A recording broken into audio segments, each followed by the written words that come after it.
Okay, I think we're going live. Hold Okay, on, everybody. We're just let's just check a few things, and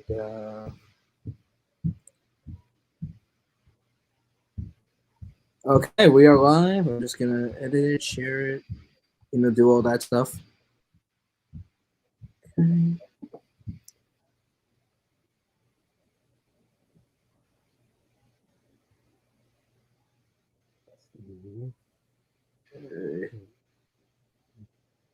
All right. Let's see. You guys can talk amongst yourselves at the moment. All right. What's going on, everybody? How you guys doing? It's great to be here with these two fine gentlemen. Tom, I knew for a while, but Anthony I just met today, but I could just tell he's got a great personality.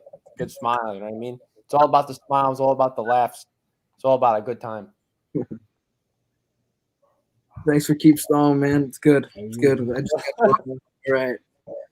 Okay, I think we're good. I'm just like, let me get right. Yeah, I also share on my pages too. When you're finished, all right? Oh, you're putting it on yours too? Okay, good. I'll do it after you finish. Yeah, I'm putting it. Oh yeah, I gotta put it on Facebook too. Yeah. I can't hear you that well, though, Anthony. I'm struggling to hear you a little bit. All right. Can you hear me now? Yeah, it's a bit better. Yeah, because I put the mic on, so just trying to test it out. Really, so. Okay, we are. I'm like, because I'm like, I have the door closed, and I'm like, my brother better be quiet. He better not come in. They know, no, like my family knows, like never to come in on. Ooh.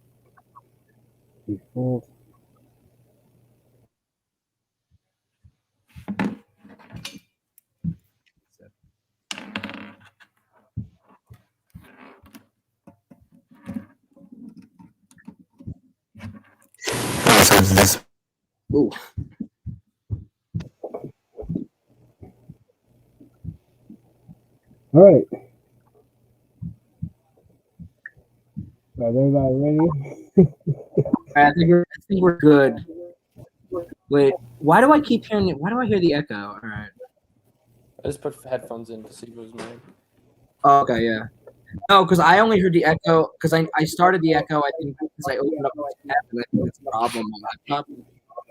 I don't know. It may be the headphones. Sure.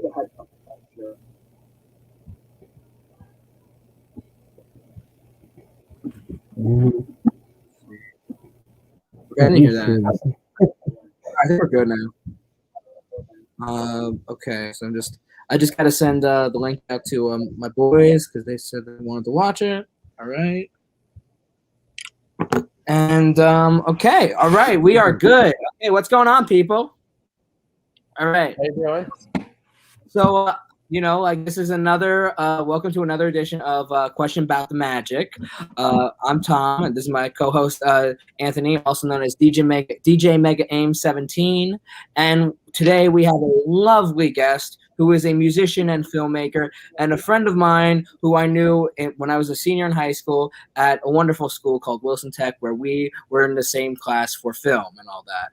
And welcome to the show, Anthony. I'm glad you're on. Well, thank you for having me on. I'm really excited, especially since, we haven't got a chance to actually talk in 4 years, even though we had communication throughout all that. This is actually the first time we've actually spoken in like 4 years. Like we've never. And the funny thing is, I was saying earlier because like I was saying that like even though because we've seen each other on social media all the time, and like you're posting a wacky video or I'm posting a wacky video, so it's like we're seeing each other like all the time. Even though it's like I realized, oh wait, we've never even spoken to each other in like 4 years. Yeah, it's like it's like communication without like direct communication. Yeah, exactly. No, because I'll like laugh at like a video that you posted. I'll send you something I do, and you're like, and I see like the laugh emoji, and you're on that. Yeah. But no, so the reason why I wanted you on is because the thing about this series is the reason why I call it Question About the Magic, and I'm gonna be explained in the title for like a few episodes so that people know to refresh people's memories that the reason why I called it this is because I feel like, you know, music is an art form that not everybody can do, you know, unless you're a musician and play and all that stuff or write songs and all that. And it is a type of magic because it gives everybody a different effect, you know, it gives an emotion that we wouldn't have if that song wasn't there. So yeah, and that's why I thought like, you know, that's why like, you know, any type of art form, you know, like is always pleasing, but you know, whenever I can talk to a musician, that's always somebody I want to talk to because you know, music is something I've always related to as, you know, a kid. I've loved it, you know, like 60s, 50s, you name it. Even some of the new stuff now I'm good with. You know, I'm just like, you know, big rock fan. I know you and I have like around the same music taste and all that. So and I know that you're a drummer. I know you play guitar, and so just tell us from the beginning of like how you started, like what instrument like you started with, or Well, it's pretty interesting, man. It's actually a really weird story, but okay, I'll give you the whole I'm not sure because you know I'll give you the whole back. yeah, go ahead, man. Yeah, so I guess I was always into music, right? Obviously, I mean my early memories of just listening to the Kinks in my room. Right, At 5 years old, you know what I mean? Like I Yeah, love he's a big always King loved fan. music. You know, I have a video, it's even on my Instagram of me like playing like this electronic drum thing when I was maybe I think I was even younger than 2 years old, you know, maybe like 1.5. And then there's a picture of me with pots and pans. But like it's like stuff you don't realize. So long story short is like I think I got a guitar first, but I never really played it. Right, And then it was like 2006, I think, and my sister. Oh no, it was actually I think it was the Christmas of 2005, and my sister asked for a drum kit for Christmas. Okay, so my sister asked a drum kit for Christmas. She gets the drum kit. I remember that Christmas, my dad putting the drum set together. That was like the last thing he had to put together from all the toys. You know how it was like back in the day. Like the whole day is just setting up toys and whatever else you're doing. Shooting Nerf bullets around or something like that. right, And I remember my dad, like, you know, the hi-hat. yeah. Yeah. So I remember my dad's just like, forget it. I guess I'll just do it tomorrow. So I remember the next day after Christmas, I went downstairs before anybody woke up. It was really, really early in the morning. Went downstairs to my basement and without you know any instructions or anything like that, you know, how old was I? Like 6 years old.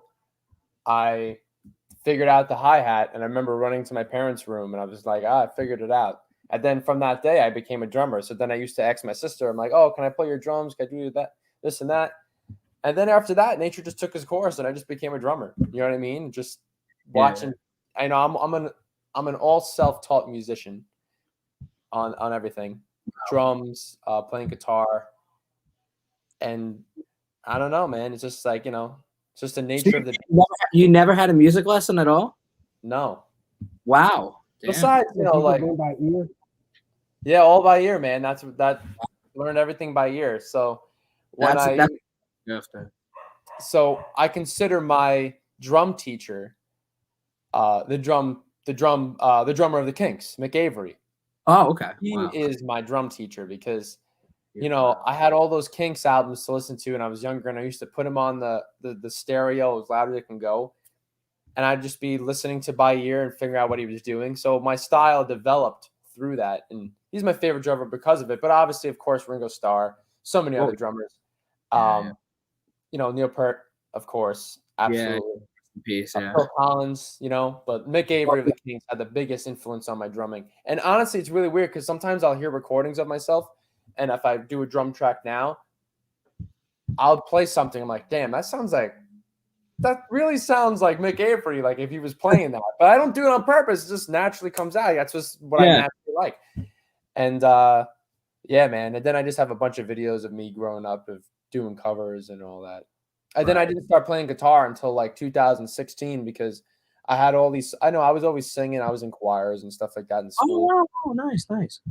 Yeah. So I told myself, I'm like, you know what? I'm like, I have all these songs in my head and I know I can play guitar. I always wanted to play guitar. I'm a drummer and I know the rhythm's not going to be a problem. It's just getting the chord shapes and doing all that. And I know I can sing and I want to sing. but I really want to write my own songs. I really don't want to have you can write without playing guitar, you know, you can float around doing a bunch of this and that. But I just the type of songs I wanted to write, I'm like, I don't want to depend on anybody else but myself to write songs. As much as I love being in a band, and I love that nothing's better than being in that band environment, playing with people, feeding off each other's energy. I also wanted to depend on myself that I can do something by myself. I don't have to play with it. It doesn't, you know, I can go on stage with a guitar and sing. And I'm not just going to go on stage at like some club or some like cafe or some stage somewhere and just play the drums. You know what I mean? It's like you can't really do that all the time unless it's like, you know. But that's that. So I taught myself guitar and, you know. Right. And I guess that gets us to like the next question, because now like I knew even when I met you, you were in a band called Supercell, and I remember that you guys were working on your first album the year I was in high school, the year like we were graduating. And I know that there were a few days you didn't come in because you were working on that. Oh wow, you remember that? That's crazy. Yeah, well, no, I don't know. Listen, my memory is so weird to the point where I'll go off a little bit of a tangent here for a second. Like, no, my memory is so weird where I can remember the littlest stuff. And there were times where like I pull it back a little because like people are gonna start thinking, oh, God, this guy's like a stalker or something. No, I'm the same way. Small detail. You remember the small details, but it's a good thing. No, and it's like because it's like, you know, like when you remember that stuff, like some people be like, oh, it's like he's got a good memory, or some like you never know, like some person could get turned off, like, whoa, wow, like how you remember? But it's weird. It's like that type of memory that I have like with that stuff. Like I can and I mean I remember like also too like the festival, you know, you won for the music video for that stuff. I remember seeing the video like Glory Days and Glory Nights. I remember and I thought it was a good song. I thought the video was good. It was funny because like when I saw the video, I did not know you know, like I actually did not know that you were going to be in the festival for that video. And I'm like, wait, that looks like Sabino. Like, and I remember like I was sitting next to a few of my friends and stuff like that. And then, like one of the person, Zach, I think just commented a few minutes ago. Hey, Zach. Yeah, I think I was sitting next to him. Man. And he was like, and we're all like, oh, is that Sabino? Like, oh yeah, that's Sabino's video. And then like, you know, and I thought it was a good song. I remember too, everybody in the class like humming that song after too. Like I remember like Amber or something like that. Yeah. Wow. Yeah. I remember like, everybody humming that. Seems like yesterday, but a lifetime ago at the same time. Yeah. And then I remember like, because I saw the video, and then I remember like noticing up like 2 years ago that you guys came out with the album and that song was on, even though I remember that from 2 years before. Yeah. So talk a little bit about like, you know, your involvement with Supercell, the album and all that. So Supercell was a band that was formed by the front man and a lead singer songwriter, Paul Casanova. Okay. Now there's this music school in Long Island, in Belmore, called the Rock Underground. Now I've been going there since I've been 12 years old. I still go there to help out, and I teach drum lessons there and everything now. And it's like a second home to me. You know, I volunteer a lot of my time there, and just because I love it. And I'm actually working on a feature film right now, a documentary about the whole entire place. Oh, I just did a short film version of it, but now I'm going to start doing a feature film of it. But so Paul used to be my band director, and now so then I remember I think it was like 2016. I was getting to the age I was maybe like 16, 17 years old, and we just finished. We did a show because the whole school would be like live performances and stuff like that. They teach lessons obviously there, but I never took a lesson there. It was just more live performance. So we did a whole live version of Stop Making Sense. You know, the Talking Heads. The live album and like live concert they did. Right. So we did that. It was like a tremendous show. And he comes up to me after the fact. He goes, actually, no, let me backtrack a little bit. It was a couple weekends before the show. Now, because now you're making me think about it, but it's crazy because now it's so long. Yeah, no, it's hard to believe. Yeah, I hope it's easy for you to follow like this whole. No. Yeah. I can. So I think it was like after one of the Talking Head shows before the actual show, and he's like, "Oh, Anthony, do me a favor." He's like, "You want to sit in?" He's like, "I got a couple of these songs. Really, you know, you'll be able to jump right in. You'll be fine." So then I'm playing with Paul, and then he has a couple of his guys. Right. And I'm like, oh, it was so much fun. And then the next weekend, he's like, oh, yeah, come and join again. So then, it after the Talking Head show, he comes up to me and he goes, Anthony, he's like, I'm thinking about starting a band, you know, all these songs and stuff like that. And then after that, he just asked me to be part of the band. There was no name to it, no nothing like that. It was actually a little bit different. The keyboard player in the band, Sean in Supercell.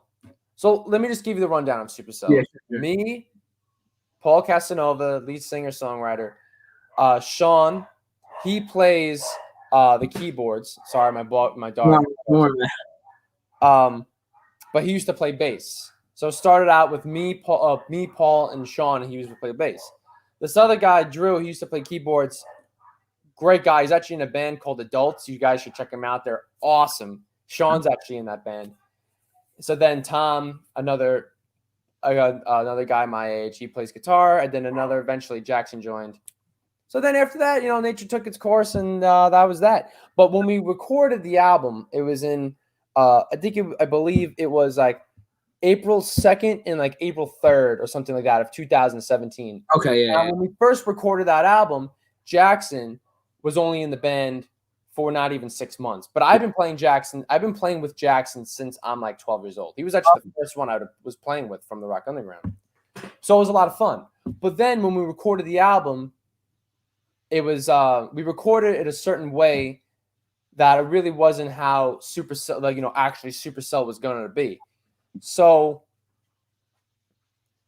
as time went on and we had to get funding to finish mixing it, and then we had to get it pressed, it didn't wind up coming out until July of, I think it was like July 19th of 2019. Yeah, so, I know. Because I remember seeing videos of that. Yeah, so it was like 2 years later. But by that time, we've played so many shows. We're like established. One of our songs were like in a feature film. Wow.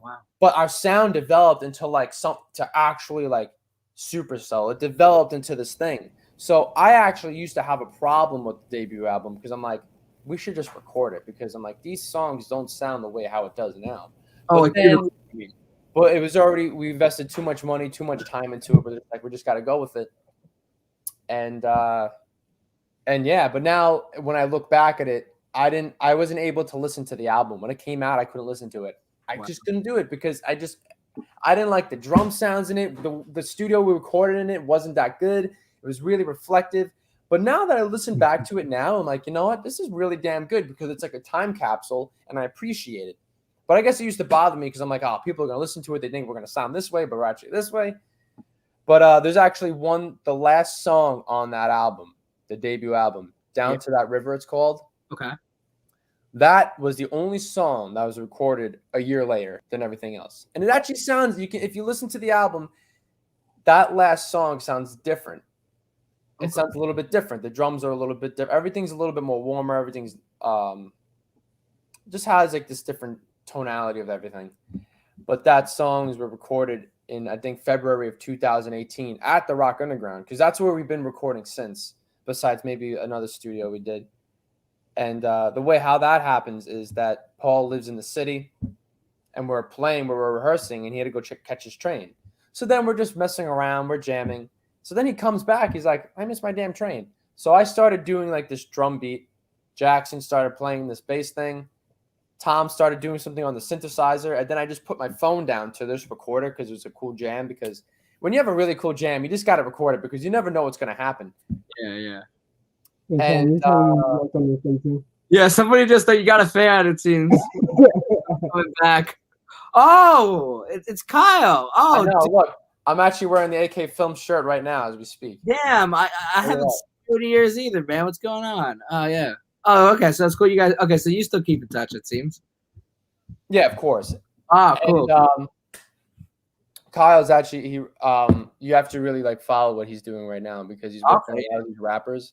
Yeah. And the content he creates is like top notch. Seriously, you gotta have Kyle on. Yeah, sure. Oh yeah, definitely. Kyle, you're always a lot of things, like more like behind the scenes stuff, and like he helps like produce a lot of stuff. And oh yeah, sure, definitely. You know, we're definitely trying to get like more guests coming on and stuff like that, and getting this. And this is the second episode, so yeah, definitely we'll get more people. Yeah, totally, man. Yeah. So what was I saying? Yeah. So then, So long story short is we were doing really, really good. 2019 was like, you know, we're selling some sold out shows in the city. And then just something happened that Jackson and Sean both left the band at the same time. Wow. They both left the band at the same time for totally the right reasons. You know what I mean? Not because because Jackson was in college and he was going back and forth. It was like he was at Villanova and he was traveling by train every weekend, like 5 hours there, 5 hours back. It was like insane for him to do. And then Sean just left too because it was the same thing. He had a job and it was just getting a little nuts and just a little burnt out, I guess, for certain things. Because, you know, being in a band, there's so many things that goes on being in a band. You think like when you're younger, you're like, oh, being in a band, it's like, you know, bands don't fight, bands don't argue. Yeah, you do it with your best friends. It's like, hey, you know, you're best friends with somebody in first grade. It's like, hey, you want to be in a band? It's like, we'll be best friends forever. In a band, never. Yeah. Exactly. So what we're doing now is it's me, Paul, and Tom. And we recorded so much between 2017 and 2019. And I'm still recording drum tracks. I'm redoing a lot of drum tracks I did. We're redoing stuff. We must have like 20 songs in the can. So now what we're doing is we've been spending all this time, especially during the pandemic. I recorded like 6 songs right before the pandemic started because we knew that we were going to have like lockdown. So we got in the studio, I recorded like 6 songs and then that was it. But now since I have a home studio in my house and I record all my drums and everything here, I could just send it to Paul. Nothing's a problem and everything's easy. So hopefully really soon, since we're producing our own music now, we're just producing our music, we're recording everything, we'll be able to get back into it. But right now it's a 3-piece. Okay. It's a 3-piece. But Jackson, the bass player, he's actually the studio musician still. So if we need to record something, he just puts down the bass line. We're not too sure about him playing live shows with us, but now since he's about to graduate college, then he's like really itching. And me and Jackson have this chemistry that's like no other. It's just like it's out of this world, like musically. Yeah. You know what I mean? Because he's the bass player, I'm the drummer. Right. And I'll play like a fill, and he'll be playing like a fill on his guitar, and we'll do it at the same time. Not even look at each other, and we'll look at each other, and we're like, whoa. But we have always done musical collaborations, especially with Tom too. And me and Jackson are planning to do like a, you know, we're planning to. We wrote a couple songs together. We're planning on doing something as like a Jackson Anthony thing very soon. Hopefully, actually, by the end of this week, we're gonna get together and start whipping it up. Right. Well, it's funny, speaking of that, because like I remember seeing this on social media, 2 of the stuff you guys did, like 2 of these jams, like during I think quarantine and all that. Like the one jam that I remember when you posted that, I was like, damn, this is pretty catchy. I'm like, this is really, you know, this is like good workout music, you know? Oh yeah, no, that's awesome, man. I'm glad you enjoyed it. Yeah, that was like the starting of building up my home studio and whatever. Something like, like Jackson will send me like this bass riff or whatever, and then he's just like have a ball, and then I would just like put drums to it, and then all of a sudden, you know, Jackson's adding keyboards, and then I'm adding tambourine and xylophone, and he's adding more guitars to it. You know, it's a lot of fun, man. Recording's a fun process. It's, you know, like I said, like, collaborative. You know. Yeah, and it seems like because I saw on the Instagram, so like it was more of like he was, I guess, like the music producer, and you were more of like the video guy, like editing it all together, right? After it came. Yeah, so like I would do like a small mix of my drums and just get like a small EQ. I would send it to him. He'll piece it all together. Yeah. He'll send me back the song, and then I would piece it to the video together and stuff. You know. Right. Oh no, that's so cool. Yeah. No. So like I guess like another thing that I guess 2 questions I thought of, like, you know, like when you were telling the story about the beginning of like Supercell and your journey with these guys, of how you guys made this music, like what was your like kind of like, you know, because you said you were like 16 or 17 at the time, and like what was your like kind of like reaction after Paul came up to you and like all that? Like was it like that, like did it say something about like the type of musician you were working to be or had became at that moment? Well, I was really, really honored, and it was like a huge step for me. You know what I mean? Like, it was like the greatest thing in the world because, you know, I would have like, you know, like with everybody from that rock underground like scene, I would have like little bands and we play like a show or whatever and we'll jam. But this was actually like a band. Yeah. and with actual like underneath like an independent label, and it was like actually like something. And Paul, I mean, he's been he was part of the soundtrack from the movie Empire Records, and went platinum or whatever it was. And Paul's toured all over the place. He was a guitar player for Gloria Gaynor, like the I Will Survive. Oh yeah. Oh really? Damn. Yeah. And I a part of the documentary I'm making right now, he's like a part, like you're gonna see a lot of that. Wow. And he toured with her for like a couple years up until like 2017 or something like that. Yeah, that's incredible. And so and he's played in front of 30,000 people before. Wow. So it's crazy, or like 20,000 or something like that. But so I was really honored, and especially like growing up, because Paul was like such a big mentor to me. I'm like, wow, it's just like out of everybody, he chose me. I'm like, all right, that was great. You know what I mean? I'm like, all right, it was really, really cool. And now, like, what was the creation behind the name Supercell? Like, how did you guys come together with that name? Paul put a list together of like, God, he had like 20 names, and like our name was like Taxi for half a second. He kept saying, he's like, I don't want a name with the word the in it. He's like, I don't want the something. He wants it like, oh, somebody's that speaks a different language can say the name, no problem, and they can figure it out. Or they're not going to have like the cucumbers or something. Like somebody in a different country is not going to be able to say cucumber, maybe. You know what I mean?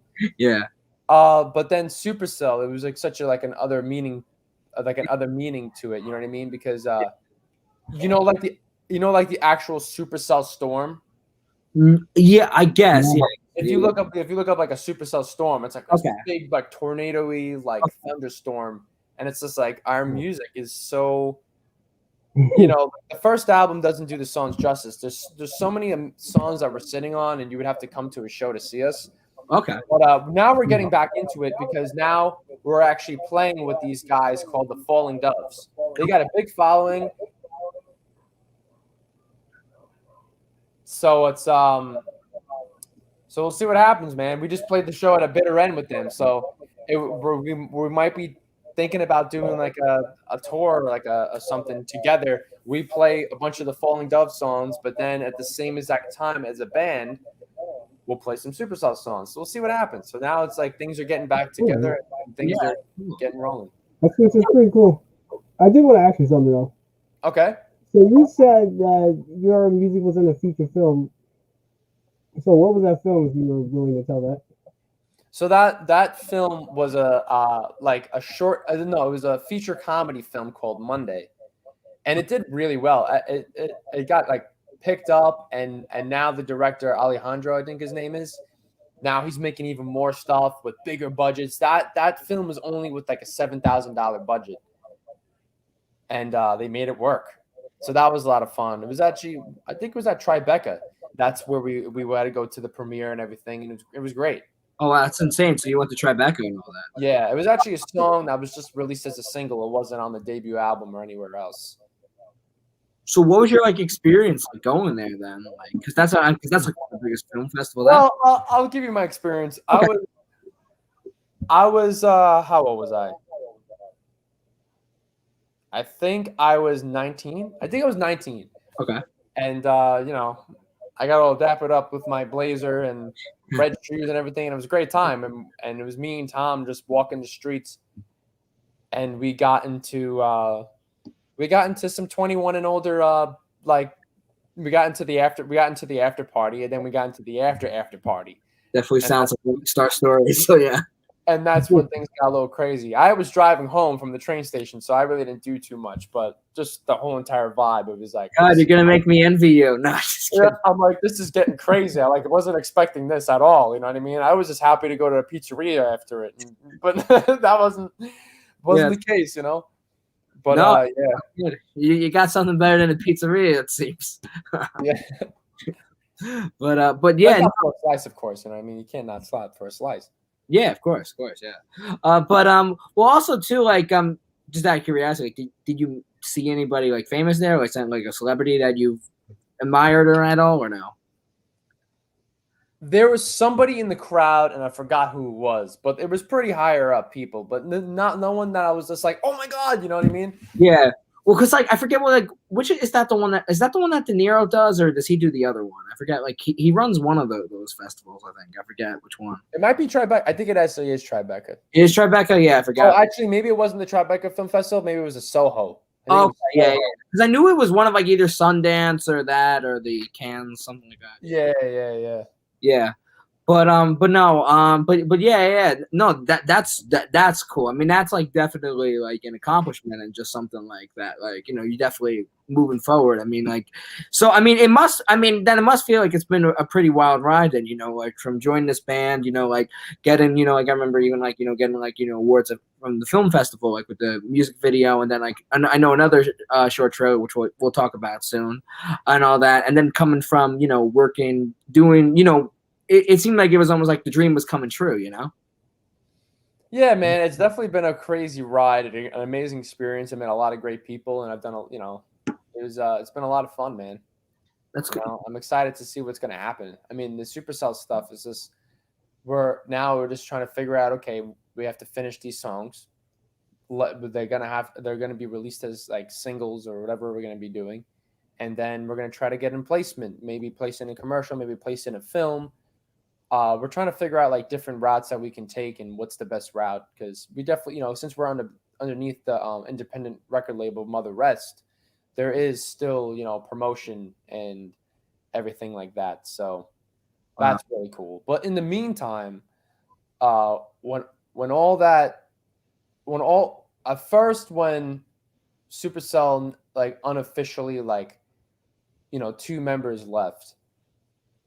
And then we really didn't, for some reason, like after that, we didn't really get together for like a month. This was in October of 2019. After that show, it was like one of our biggest shows. And then out of nowhere, you have this high of this show. And then afterwards, you don't.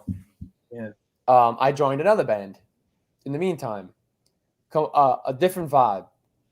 And I've been friends with this amazing musician called Valentino. Okay. And I went to school with him. And he was also a film major and musician, you know what I mean? Yeah. And then he's like, oh, I have this friend, Nick, you know, he's looking for like a drummer to record like a song or something like that. You would be down to do it. I'm like, yeah, tell him to send me the song. I listened to it. I'm like, this is awesome. I'm like, this is great. I mean, this is like alt rock. It has like this jazzy twist to it. It's got like this punk rockish, like it's like really just like this alternative rock sound from like the 2000s. Yeah. Like, this is great. And I'm like, I'm really looking for like to do something like this, like a little different, because Supercell's it's so mixed, but it's definitely different. This is a little more raw. And so then Nature just have it, and I record a song, and they're like, hey, you know, we've been looking for like a drummer, and I'm just like, I'm in. So yeah. So now it's the Backfielders. Okay. And we're doing really good. We're about to put out our fifth single. And it's just all just self-promotion from all of us, especially Nick. He's been promoting it like, you know, crazy. But we've been doing really good. You go on Spotify and we got, you know, every song, you know, I think we just hit 13,000 plays on our first single, which is like peanuts. You know, it's like nothing, but it's big to us, you know? And so as probably September comes around, we're going to start playing a lot of shows, because we just did a music video back in the very beginning of July. We just did that. So things look really good for the Backfielders, man. It's a great mix. I mean, we all have like very similar tastes, and we're looking to do a lot of like funny covers. Like if we just break out and start doing like Delfino Plaza from Super Mario Sunshine and the mix of it, and we'll see what happens. It's going to be a little different vibe. It's going to be a lot of fun, but I think people are really going to enjoy it. They've really enjoyed the music so far. You got to check it out. Well, right. I mean, I've seen like some of the stuff that you did on like YouTube, like the Super Mario Bros. Cover and all that. Like I think you did back in like February or something like that, or a few months ago. Yeah, and then I did another one in March. I was trying to do a thing that I was going to do. I did one in February. I did one in March. And then just a lot of things rolled around. Like, you know what I mean? Like, just like school took over, work took over, everything took over. And I'm like, I don't want. What do you say, man? Have you done any other ones? Do I have any other ones I'm going to do? Video stuff? Video game stuff? Yeah. Yeah, like if you go on my Instagram, like I posted probably a lot. I did Delfino Plaza was one. I did one from Sonic. I did another one from Dr. Mario. I did like the Wii channel music. I did. Oh, that's awesome, man! Yeah, I did Green Hill. He's a huge video game fan. So actually, when I play drums at home by myself, it's very rare that I just hop behind the drums and I like to play with musicians. I like to play with music. So I'll put on a bunch of video game music and I'll just start playing. And I have a huge list of songs that I want to cover. And finally, the 2 video game covers that I put on my YouTube channel. There you go. There you go, man. This is his trademark hat, the Pokemon hat. That's awesome, dude. Yeah. I haven't seen that hat in over a year. This is what his trademark is. It's a good time to break it back out. Yeah. So I actually did it. So like I've been doing it with like a 2-camera shoot. Yeah. And I've been actually like producing. I've been actually mixing my drums, and I have a whole mic set up. So now I'm like, because the first couple covers I did, I'm like, for years it was just a camera mic. But now since I can actually do it really well, I have high standards for myself. So the last one I did was probably my favorite one, the Mario Galaxy one. I'm not sure if you saw that one. I think I saw that. Yeah. Yeah, that one was my favorite one. But I was actually. No, I found it very impressive, like the video. Oh, thanks, man. I appreciate it. These past couple weeks, I've been really, really thinking about it. I'm like, okay, I got to do another drum cover. Hopefully, maybe tomorrow or maybe Friday. That's when I will set up my lights, set up my cameras, plug my mics in, and just do it. The hard thing is though, I have so much I want to record. I'm like, which one do I do next? Exactly. Yeah. You know what I mean? Yeah. So maybe I'll put a poll out on Instagram, and then they'll help me decide. Yeah, exactly. Especially sometimes that actually helps. Yeah. Yeah, totally, man. No, because I get that too. Like even as like doing like videos, because like like I think me. Like I mean in high school I did like YouTube stuff and all that, and like I did like and you were very supportive like that year and stuff like that of my videos and all that. Yeah, you were doing like you did the whole album thing, right? You were doing. Well, I did like I did like a mix of stuff, and then I realized it was funny because it took me a long time, and I don't know why it took me a long time to really think of like because I always felt like even when I was like in high school I was just like, all right, I'll do anything on my channel, because I didn't feel like I had anything that was a real niche, of stuff. I wasn't a gamer. I didn't want to do gaming videos, or like short stories. That was not me, and I had to like think of stuff. I mean, I talked a little bit about music, but then I realized like, wait a second. I'm like, oh, that's what I got to do more of is like just talk about music, and that's when like it hit me. Before the pandemic, I did a video on Drake Bell's music, and of course, we all know what's happening to him right now. So comment right there. But no. Then I started doing like stuff like of the John Lennon album, the rock and roll album, and all that. And then I just good album. Yeah, it is. And I just realized around that time of like 2019, I'm like, wait a second, this is what I should be doing. Just sticking to like music. That's what I'm good at. That's what I know. Like I know how to talk about that stuff. I always loved it, man. Obviously, because being a music dude, I'm like I love it. I love the knowledge. I love everything you have to say. Is like no, thanks, man. Yeah. And I think it's great. I mean, the thing that you two have going on right now is awesome. Oh, thanks. You know what I mean? Like the whole commentary thing, interviewing musicians or people that are creative, and it's great. You know what I mean? People are interested in hearing it. You know what I mean? Yeah, and Anthony does stuff on his channel too. He's like another like he's honestly even motivated me to go back into doing this stuff too. He's got his own podcasts and all that stuff too. Yeah, I love that. I gotta check it out. Yeah. No, very good and all that. And I guess like while I have you here too, oh yeah, there's a few things I want to talk about, but I guess one thing that I want to talk about that we haven't got to yet was because I don't know if Kyle's still on, but I know because he was like your film partner and you guys did like a few films together like in high school and all that. And I guess the question that I have is like because I know you've done even other films like like and Five Towns and all that, but like what is like what's the difference like do you see yourself as like do you see yourself as both like a filmmaker and a musician or like musician and filmmaking on the side or what's the way you see it as? Dude, it's like that's like the thing that's been going on my brain for like years. Yeah. My entire life. It's just like obviously I'm both. I'm a musician. Yeah. I'm a filmmaker. You know what I mean? I have things to say in both ways. And that's why I really love doing the drum covers, because it gives me the opportunity to combine them both. And that's why I love doing music videos, because it gives me that opportunity to work with music and to be creative, like visually. And that's why I love it. But then I also don't want to be the type of guy that only does music videos either. You know what I mean? I'm not about that either. But I think it's good that you have this huge range of stuff you're trying to do. Would you say it? No, I was saying I think it's good that you have this like huge range of things you're trying to do. You know, with videos and music and all that. Like a lot of few things to do, you know, like you have like a mix of stuff. Oh yeah, totally. Yeah. There's I'm always busy, that's for sure. I'm always busy, which is a good thing and a bad thing. Yesterday was my sister's birthday. Okay. So it was relaxing. Today is actually my day off, so it's very difficult for me to actually have a day off, because right. When I do nothing, or if as much as I love playing video games, I love it, but I never really have time. You know what I mean? I'll get in my times that like I mostly find myself playing video games more in the winter, or really in periods of time. Like it really depends how busy I am. Like these past 2 days, I actually got a chance to play video games. I'm like, like I love it. You know, I love it. Like 2 hours here, a couple hours here, and I love it. And there'd be times after like a long day, I would come home and play online or do something. But I haven't had the opportunity to do that since like before when I started working on my senior project. Right. Well, now, sorry, what were you gonna say? I don't know. I was gonna say.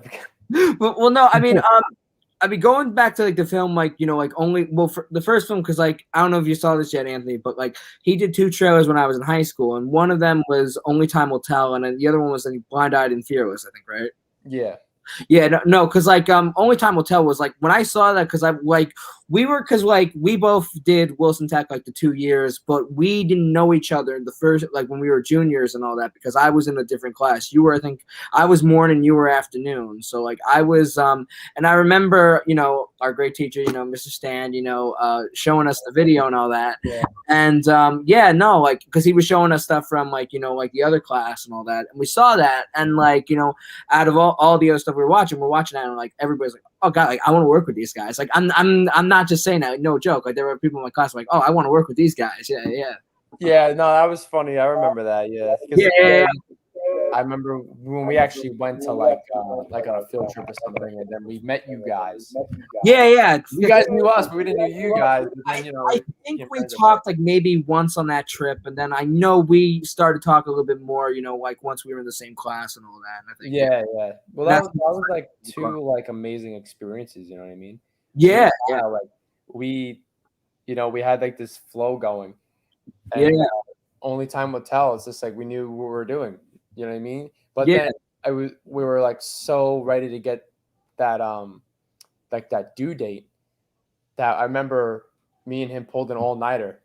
Then, like, we both got like barely any sleep. We went to school, we brought it there, and Mr. Stan's just like, he's like, I don't really like this part. So then we went back to redo it, and we're all aggravated. But then it came out amazing. That's definitely like that was like a huge stepping stone. And then you could definitely tell a difference between Only Time Will Tell, which would still be an amazing thing. Kyle and I we talked about it like a couple years ago, like developing into something, and we started doing it. But it's just like right now, it's just like to do it properly. It's just not. It's just like it's hard. You know what I mean? It's just exactly. You know, the time period stuff is difficult. And the thing is with Blind Eyed and Fearless. Yeah. It's another like type thing too, right? Yeah. So what it was, Kyle had this idea, and then I had this idea, and then we're like, "Fuck it," we threw it together, and it became like this really, really cool thing. So so we had this huge backstory this time, and so then we were able to attack the trailer differently. We were able to attack it in certain ways of certain things we wanted to put into the trailer, because these trailers, obviously, they're more like concepts. They're more like, you know, concept trailers.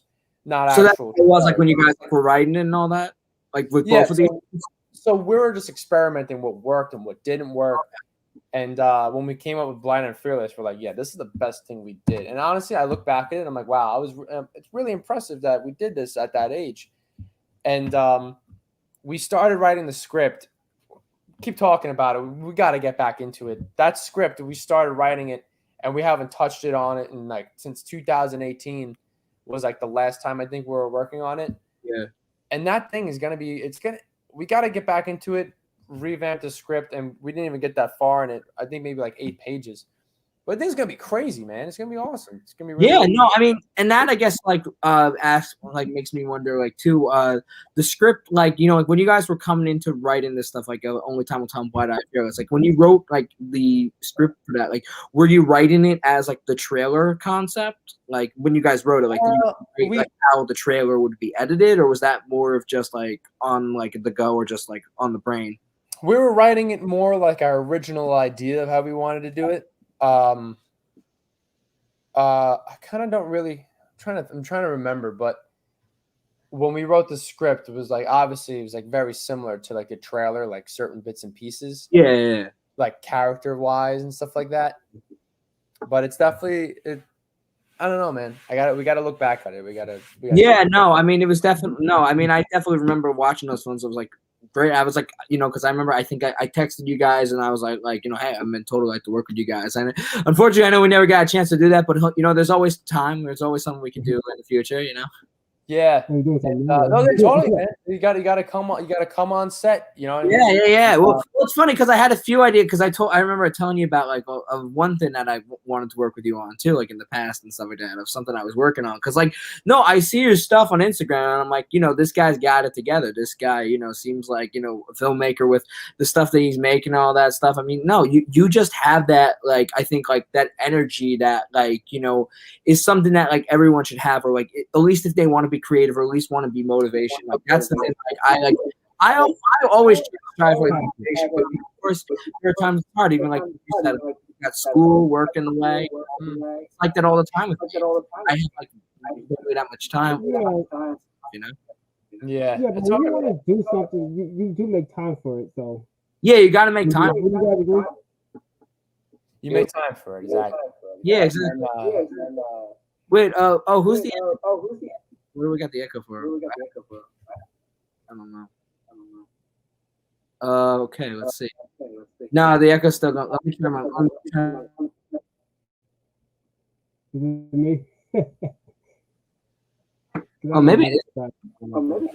So I do want to mention something too, because you just said like something like, oh, this guy's got it together. This guy's got, you know. Yeah, sure, go ahead. Yeah, I totally appreciate that, man. But like, you know what it is? It's like we're at like a weird age that like, and especially just being creative as a musician or a filmmaker.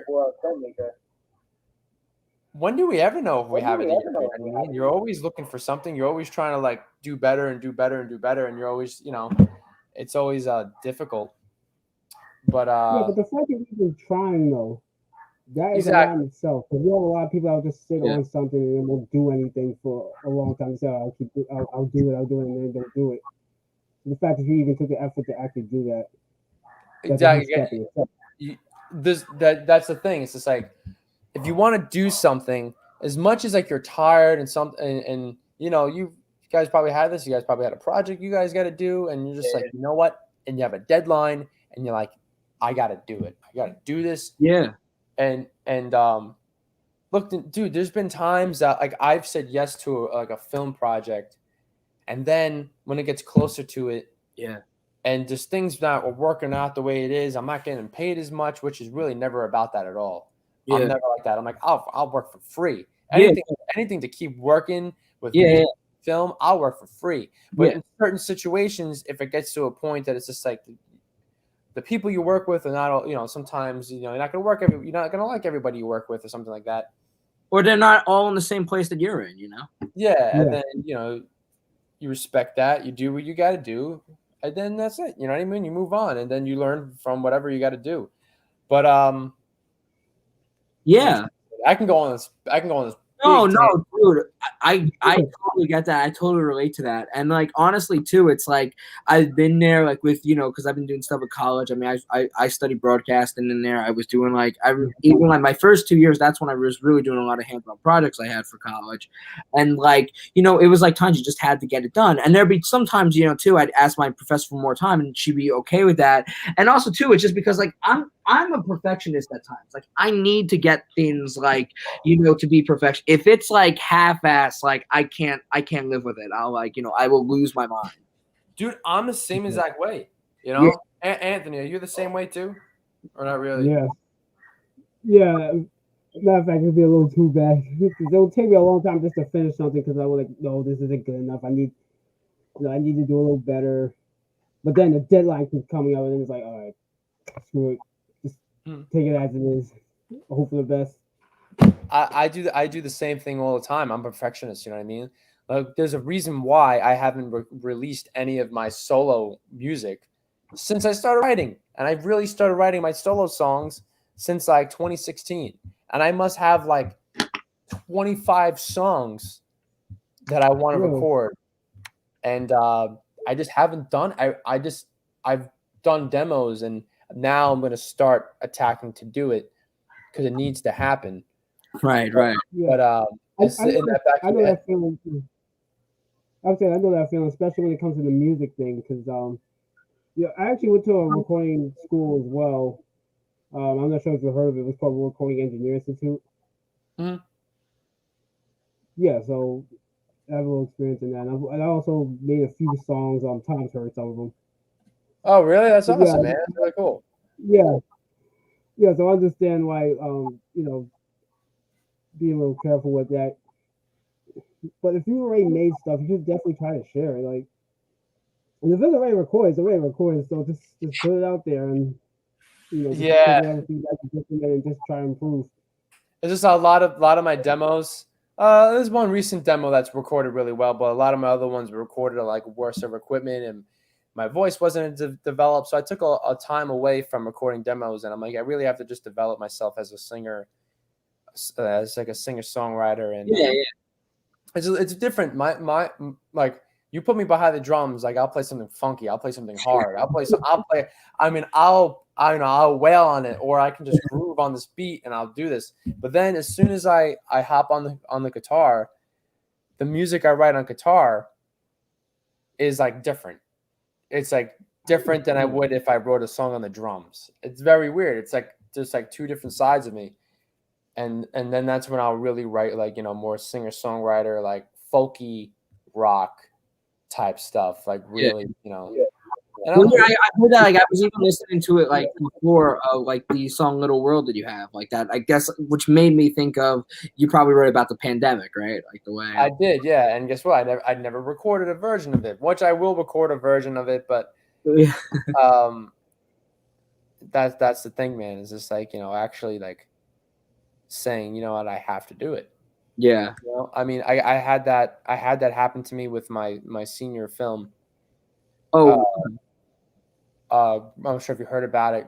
I saw a little bit about it, like on Instagram or something like that. I think you were like asking money for it too. I think like the fund it. I think, right? Well, we did. I had a budget to work with. Okay. But then, as I'm really like thinking about it, like feeding crew and stuff like that, I'm like, you know what? Let me just make a GoFundMe. I'm like, everybody does it. I'm like, what do I have to? Who did you have? What? How much of a crew did you have? Like, how many people?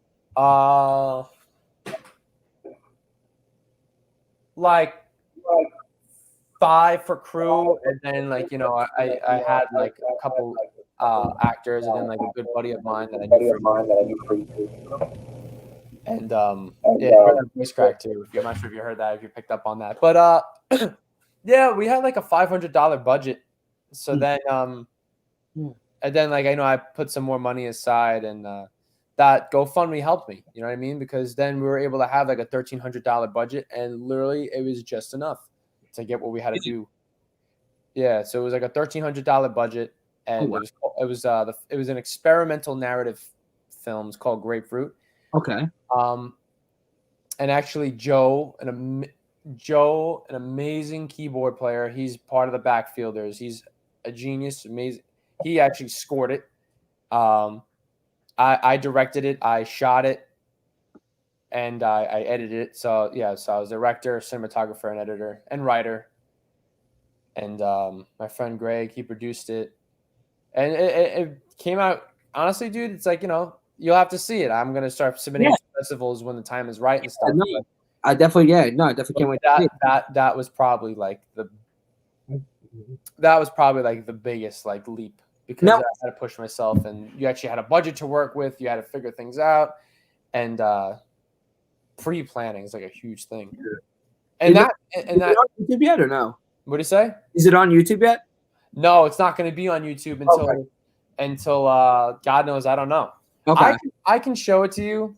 Yeah, no. I can show it to you guys. Yeah, sure. But it's like a classified document, because then we're going to start seeing yeah. Of course. And all that, you know what I mean? You can trust us. We're those good people. Yeah, absolutely, yeah. But it's experimental, so it's one of those things that you have to have a really open mind about it, and you have to watch it a couple times to be like, what the hell just happened?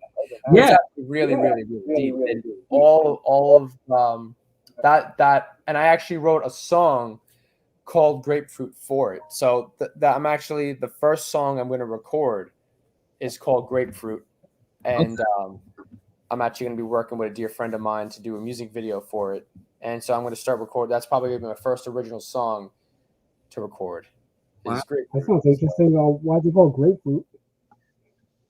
It's like, okay, so I'm not going to tell you the whole entire thing of the film. Of course. The film is called Grapefruit because it's symbolic of the human brain. You cut open a grapefruit, right? Brain has different pockets. Different parts of the brain does different things. The brain, the grapefruit, each pocket is like a memory, an emotion, something like that. And you eat a grapefruit, sometimes it's sweet, but most of the time it's bitter. So that's why it's called Grapefruit. The way you just described that, very like an artistic kind of mind. It's like, well, it's like, if you look about it, if you think about it, grapefruit, it's like the brain if you see it like that. If you picture it. And no, the way you said it was just like very like cool, nonchalant, just like just like, it's like this. Yeah, that's how it came to me. Yeah. Man. I mean, that's what it is. It's yeah. I just, I've always thought about it, and I've had this idea called, I remember I came up with this like idea Grapefruit one time, and it was a little bit different. It was about this girl that had obsessive eating with grapefruit, and she was like, oh wow. But I always had like that idea in the back of my head, but then I put it to the back burner. And then once I actually dealt with a lot of different experiences, I was able to, because I really wanted to make this film, Grapefruit. It had so much meaning and I had so much to say, but I didn't want to just make it like a regular narrative film and just throw it in your face.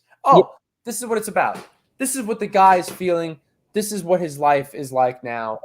No, I wanted to put it in a certain perspective that, because on the everyday life, when do we ever feel like, I know what it is. You know what I mean? I know what my life is. I know what this was for. I know why this happened, why I did this. Rarely we don't know. You know what I mean? So this is like honestly, it's an experimental film, but it's more like an art piece in a way. Yeah. And that's where I actually see, like, I work on a lot of films. Like, I just worked as like an assistant camera, first AC on this short film this past week. And then in 2 weeks, I'm going to New Hampshire to do the same thing. Oh, wow. That's cool. With this DP. His name is Max. Nice. And is this a company you work for? No, right now it's just like all this like indie stuff. Oh, okay. It's like I'm trying to get my foot in the door, and I'm just trying to do whatever I can. You know what I mean? Okay. Yeah, no, it's cool, man. My goal is to be my main thing is to be a cinematographer. Like, yeah, I write, but like, I can direct and all that stuff. But my main goal is to be a cinematographer and editor too, but more cinematography. That's like my main focus. Nice. But yeah, but the things that I do want to do, the main things that I come up with is a lot of things I write is all experimental. So that's where I see stuff going. Yeah. Now, one thing I want to talk about before, like, we end and all that stuff is like, because you're big into the '60s, '70s stuff. Same with me. Like, my like you knew in school, like like my biggest like band that I was into was like the Beatles. Yours was the Kinks. I remember even us talking about like in the film festival that like I think it was like because it was a year after I think David Bowie died, and I remember you talking about how you were a huge David Bowie fan and like you were like so upset when he died, and that was like the same reaction I had like when like somebody like Chuck Berry died. I was just like devastated. And listen, I get it. Like everybody's saying he was 90, Tom, and I'm like, yeah, I know that, and I get it. Just like it's such an end of an era though, just because it's like, yeah, of course this guy is like older, and of course they can't live forever, and of course it was old age, and at least like, but also too, it's like well, at least they died of old age and it wasn't drug abuse or they didn't get killed or something. Yeah, totally, man. Yeah, especially through Chuck Berry, like he was 90. Yeah. He was still playing until he was like 89, 88 or whatever. Unfortunately, we just lost Little Richard. I mean, we still have Jerry Lee Lewis. He's the only one of that era that's left. Like Fats Domino's dead. I mean, they're all gone. Yeah, it's crazy to think about, man.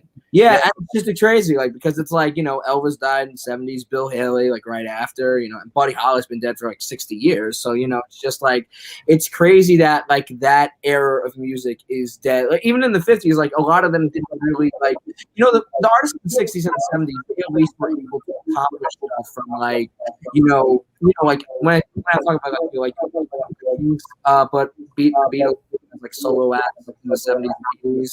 But like a lot of the artists in the '50s tried for like stuff in the decades that became like a success or like so great. I mean, I know Elvis movies in the '60s were not all great. When he did stuff in like gospel. When he started doing more gospel stuff in the late '60s and '70s, that's when I thought, like, okay, yeah, like this is good, like this is good stuff. Like Kentucky Rain, In the Ghetto. I mean, that good stuff. I mean, like If I Can Dream, one of his like oh my God, it's great that he got a chance to do that, and all.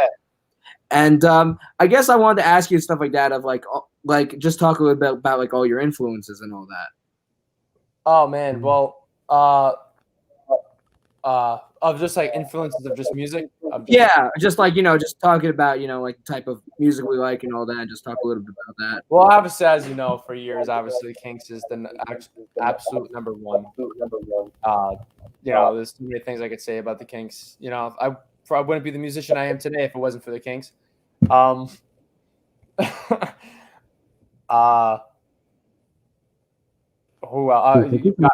the Beatles, you know what I mean? You have so many other musicians. The Doobie Brothers, Lewis in the News, you know what I mean? Yeah. Louis Prima, a huge influence. Oh yeah. I mean, that's.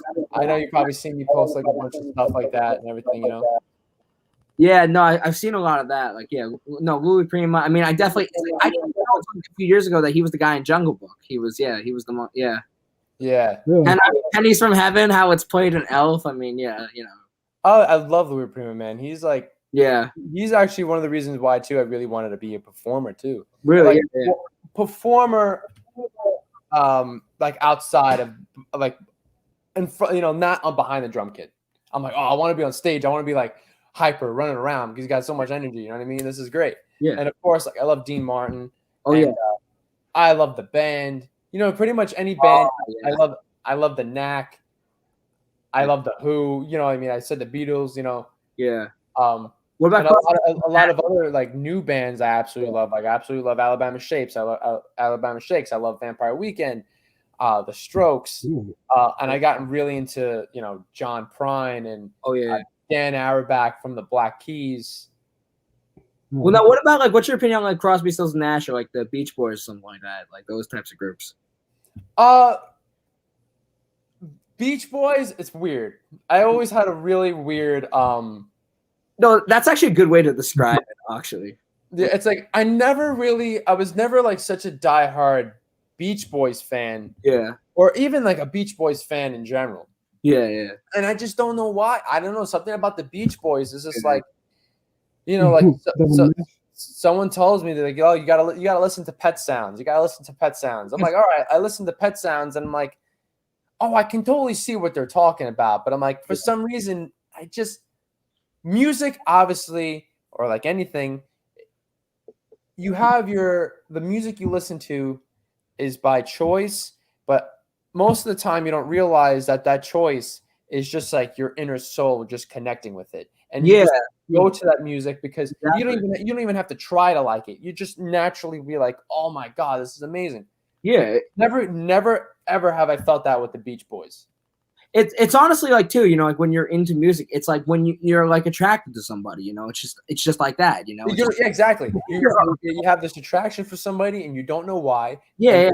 What's going on? You know what I mean? Like, and it's like, and that's the same kind of like with music too. I mean, like, well, I mean, the Beach Boys, I never say like a diehard fan, but I always loved their music. I mean, I had a greatest hits compilation of their stuff as a kid, and even like actually, it's funny, like out of high school and all that stuff, like out of my senior year, I think you knew that, you know, I became more of an Elton John fan, even though I knew Elton John's great, yeah. Elton John, like I became more of an Elton John, Billy Joel fan, but then for some reason, when I was in college, I started going back to like the early '60s stuff, to like Beach Boys, and like not like the Pet Sound stuff, like the surfing days. Yeah, really surfer, yeah. That stuff, it's like it puts you in a mindset like, oh wow, and it puts that nostalgia in. Like, I mean, for me at least, like when you listen to a song like Surfing Safari, Surfing USA, and I know that, you know, because it was early music and they, you know, created so much more over the years, but like that early stuff, it's just like, damn, you know, it has something about it, like feeling young, feeling careless and free.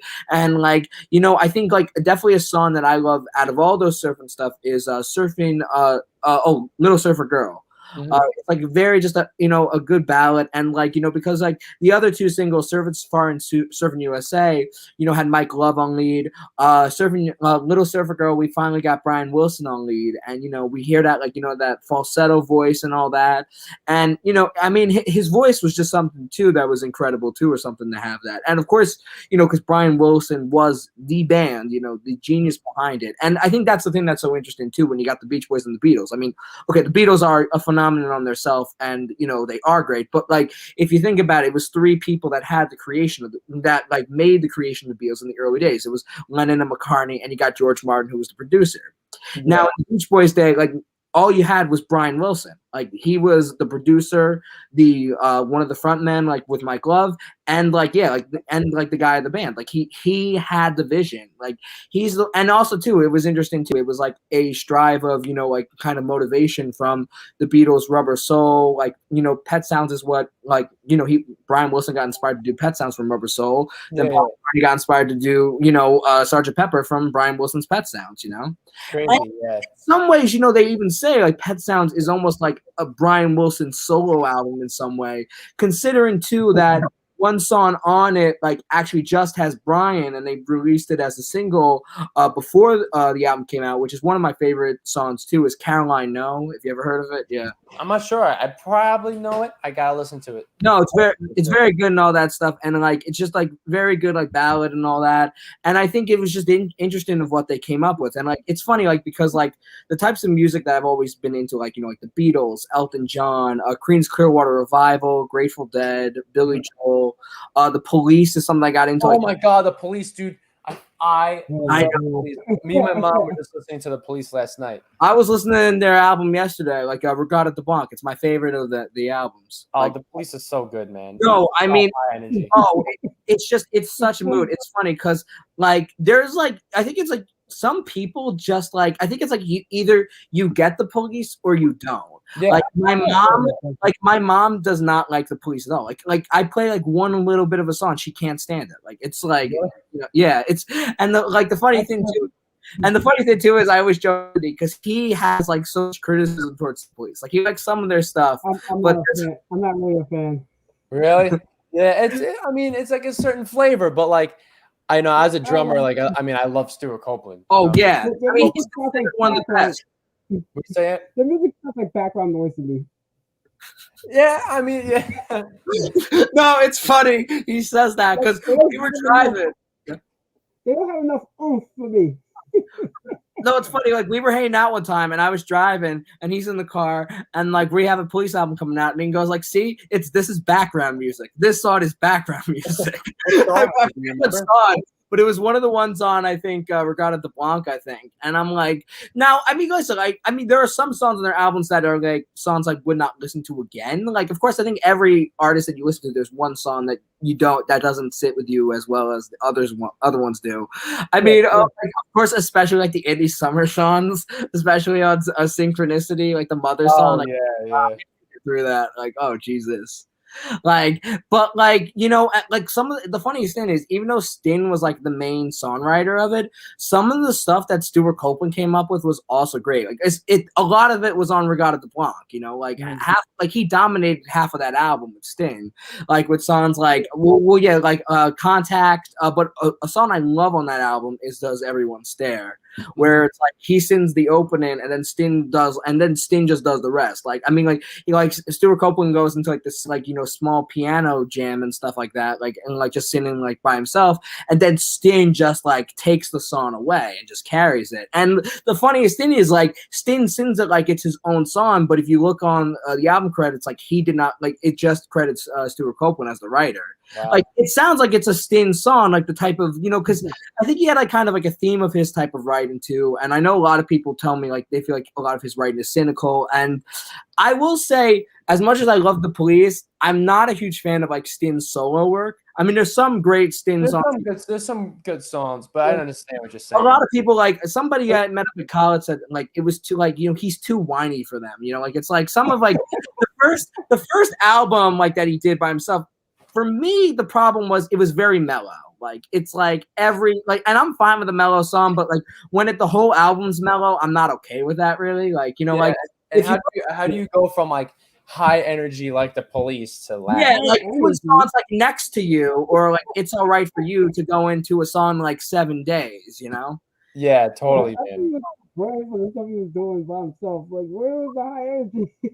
Yeah, I know. Well, you know, it was not with them. Exactly. And I mean, well, there was a lot of toxicity with them. You know, they're like, apparently Stuart Copeland and Sting hated each other. Apparently, like, there was like this. I don't know. I have a feeling for some reason they've been doing a lot of stuff on Facebook, and I don't know. I have a feeling they're going to do something. They could. I mean, they got back together like 10 years, like about like 13 years ago for their, like, you know, 30th anniversary. Yeah, it was like 2007, right? Yeah, and I think Maroon 5 opened for them sometimes. Really? And like, I mean, they were, and you know, I mean, they definitely had something, and I think it was like, some of the Sting songs I love, like, you know, If You Love Somebody, Set Them Free, We'll Be Together. And the funny thing is, there's two versions of that. And one of them that I listened to, I think, was the one where Eric Clapton played the guitar on that, but it wasn't released on the album. But I think the one that when Eric Clapton playing the solo and doing the guitar work is better than the album version, actually. For some reason, I feel like that happens sometimes. Yeah, because I mean, Clapton. Well, I mean, and then of course, like, talk about like Cream. I mean, I like Cream, but like, there's I don't know, like, what's your take on Cream? I like Cream. Yeah, I love Ginger Baker. Oh yeah, I mean, well, he's one of the others. I mean, some people consider him one of the best drummers of all time too. Like, up there. I mean, he's cranky, but yeah, he was great. I mean, I watched a documentary and like. I feel like he's just a really, really good guy, even though he comes off as like an asshole. Well, there was a lot of feuds with them too. Like, there was a lot of like toxicity between him and I think Jack Bruce. Yeah. I feel like I mean that's what makes a lot of great bands sometimes, dude, man. Yeah. Well, I mean, like, it's like with Crosby, Stills and Nash. Did you see like the new like interview like them on CBS Sunday Morning talking about it? I mean, how it was like they don't even speak to each other anymore, and they were still playing together like a few years ago. It's like, what the hell happened? I know, man. It just takes like not much. You know, for some reason, a lot of those like older musicians, they're a bunch of divas.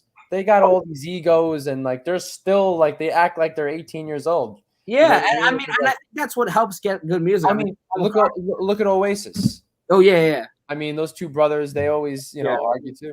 I mean, the Kinks are known for having No, it's one of the things like when you know you're then you're gonna prevent. Yeah, it's an ego thing. Yeah, I know I'm great. Mm-hmm. I'm gonna make sure you know that too. Yeah. And then but I'm better than you, and then that's how that whole thing unfolds. Have you seen that with the Guns N' Roses? They had that issue. Oh yeah. Guns N' Roses. Yeah, exactly, man. You hit the nail on the head with that.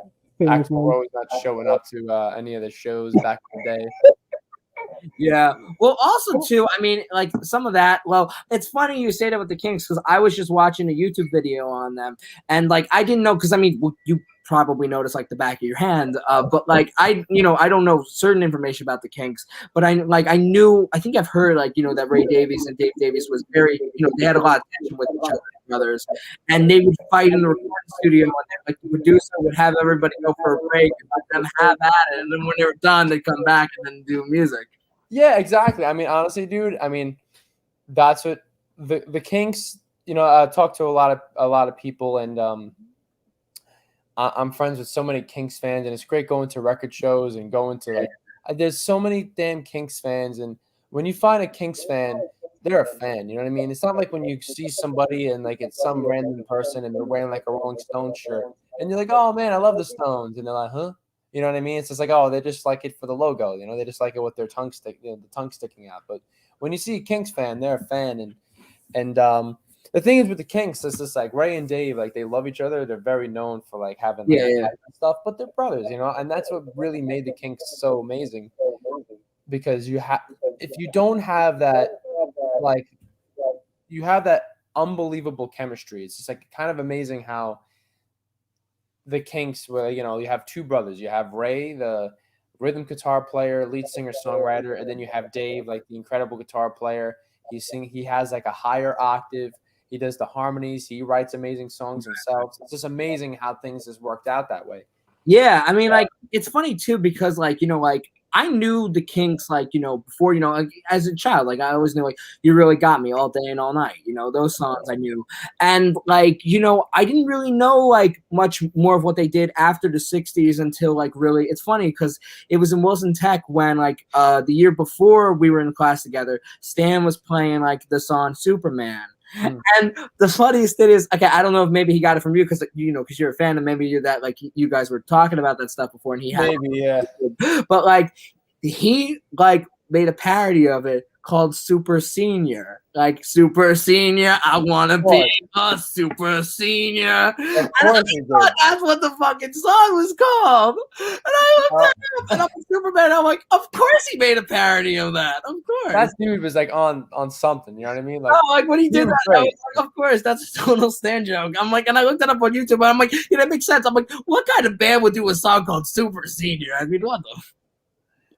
Yeah, exactly, man. No, like I remember that, and like of course, like like I mean, now what's your take on like You Really Got Me? Is that like one of your favorites? Because I know it's one of the best. Well, I'll tell you what my take is. Yeah, my take is that absolutely, I love the song. I love You Really Got Me.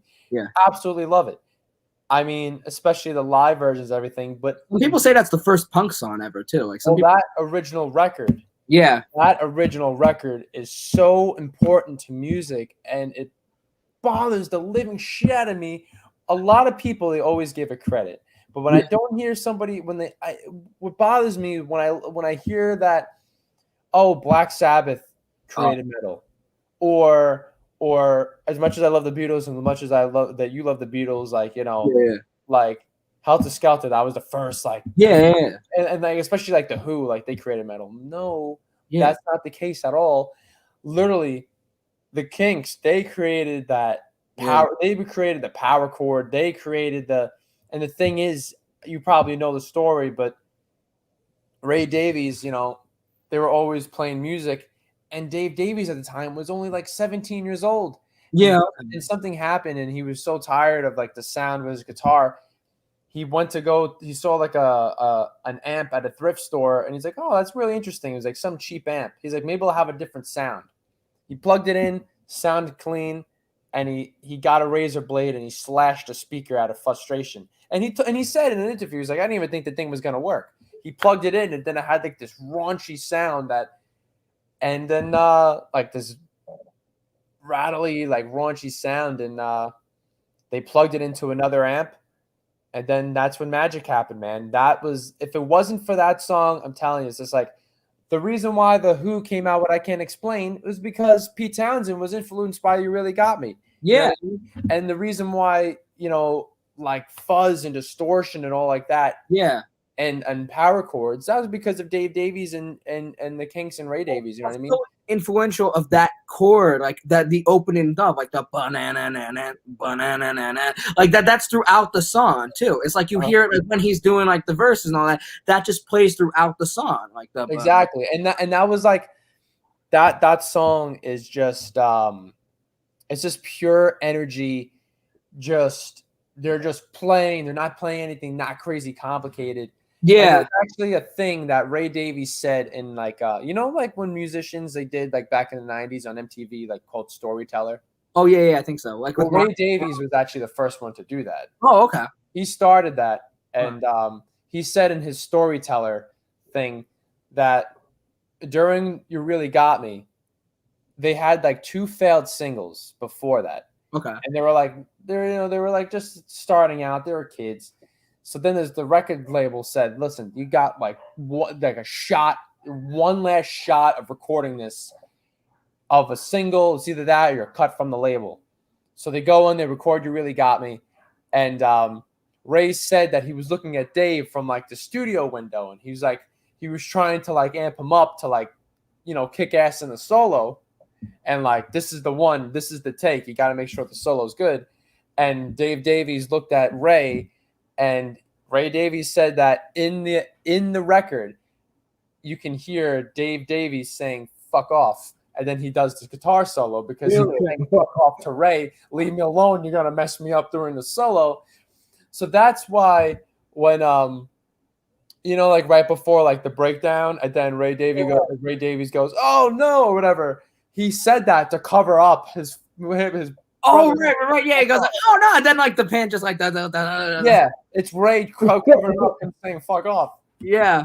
Well, no, like the funny thing too is like when you say that too, it's like it sounds like it's like that's like a complete like garage rock story and stuff like that. Like like I don't know if you know the song Louie Louie, right? Of course, absolutely. And like I found out because there was like I remember hearing a joke that like nobody could understand the words and all that, and everybody thought that was intentional. There was an FBI investigation during that time of it, like a 2-year investigation, and they found nothing. But the funny thing was, okay, there's a few interesting facts of it. Well, one, it was actually a cover from a 50s song, and the lyrics of like not understanding it was not intentional. The guy, they weren't like a major. I think they were like honestly like you would call them I think an indie band at the time. Really, they were at like this like local record like store and stuff like that, and they were just using like a booth, I think. And the guy who was recording them, thought that the instruments needed to be louder and all that, and he didn't do that much with the vocal after that. And the funniest thing too is with the 2-year investigation with it over, I don't know if you noticed, but yeah, it's like there is actually an explicitive in it. Like the drummer like drops his sticks in like the 54-55 mark and says "fuck." Really? Yeah. Oh man, I didn't know that. I remember hearing something like that. Yeah, I didn't know that. Full word, like you can't like. I mean, like you could tell he's saying the F word, but you can't hear it fully. Like, but yeah, I'm gonna listen. I gotta listen to it, man. Yeah, no, because it's like I mean, like I remember, like like because I had that song in my head like 2 months ago, because just the most catchy chords, like great song. Yeah, and like the way the guy sings it too, like, and of course, I mean, whatever happened, Kidsman, I can't. Like, can you name another song from them? I can't.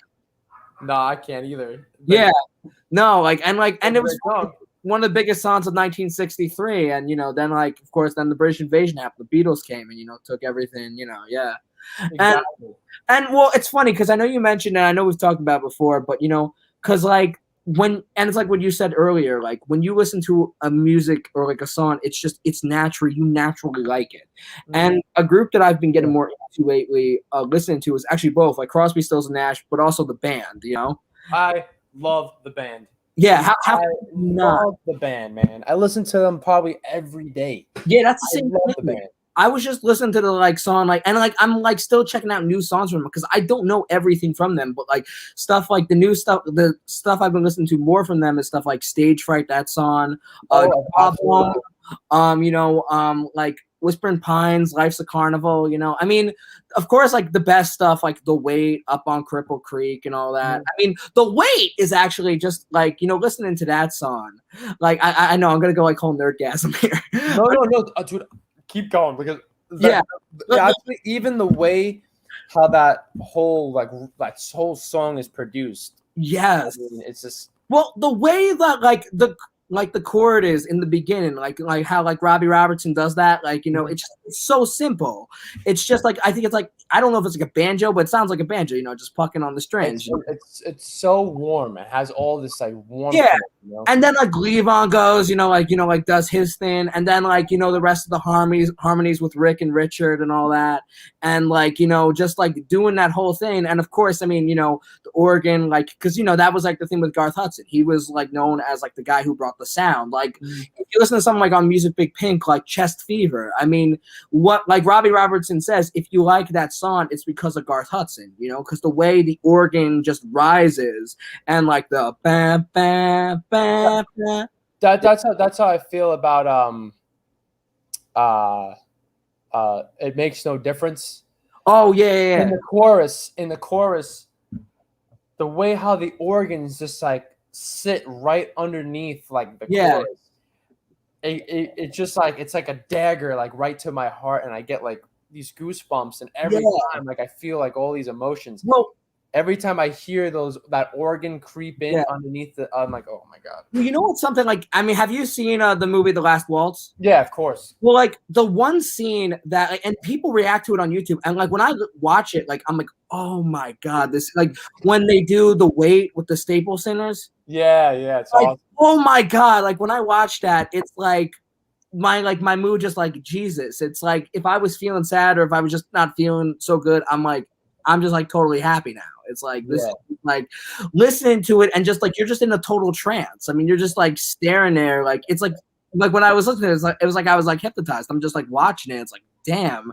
And the funniest thing is I didn't notice this until like people mentioned it in the comments that like you can hear at the end Mavis Staples saying beautiful, like at the end, like she whispers like beautiful, you know, after. Oh yeah, I haven't listened to it in a while. And it's like, yeah, and it's like, though that definitely defines like what they did, like in that. And like I think what makes the movie, the band, and that shows like who they actually are. And I think that's why they did it, was because they were, you know, a band. They started out as a backing band, you know, they backed Ronnie Hawkins, then Bob Dylan, you know, and like, but like, you know, with that take of them doing the weight with the Staples Centers, like it just shows, you know, it's like they like the Staples Centers are like the ones that like take the lead, and it's like these Canadian, and it's like, who are these Canadian guys backing them, you know? I know. Like that's what it really is. And I think that's what works well though. And I think like, you know, I mean, especially during that performance of like, you know, like especially at the end of like Rick Danko like shaking like, you know, like like all over the place of doing that. But I think like the thing too is that I've noticed with the band that I love is like,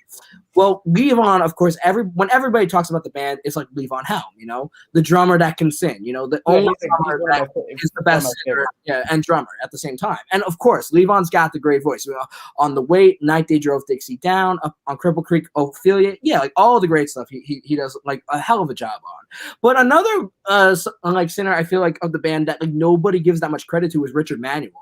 Yeah. Like I think he like, and it's funny too because it's like I knew a little bit of, I didn't really start listening to them more until like a year ago, and I knew like Levon Helm, I knew who Rick Danko was, I think I even knew who Robbie Robertson was, but I didn't really, and I didn't really know the rest of them. I mean, that well, but like I didn't really know, because it's like, if you look on the Wikipedia page, I mean, it's like kind of claims that Richard Manuel is like the lead singer of the band. Because if you see, like, I mean, Levon took like more of the songs like later in the albums, but like music from Big Pink and even like the band album, a lot of the songs like Richard Manuel dominates a lot of the songs. Yeah.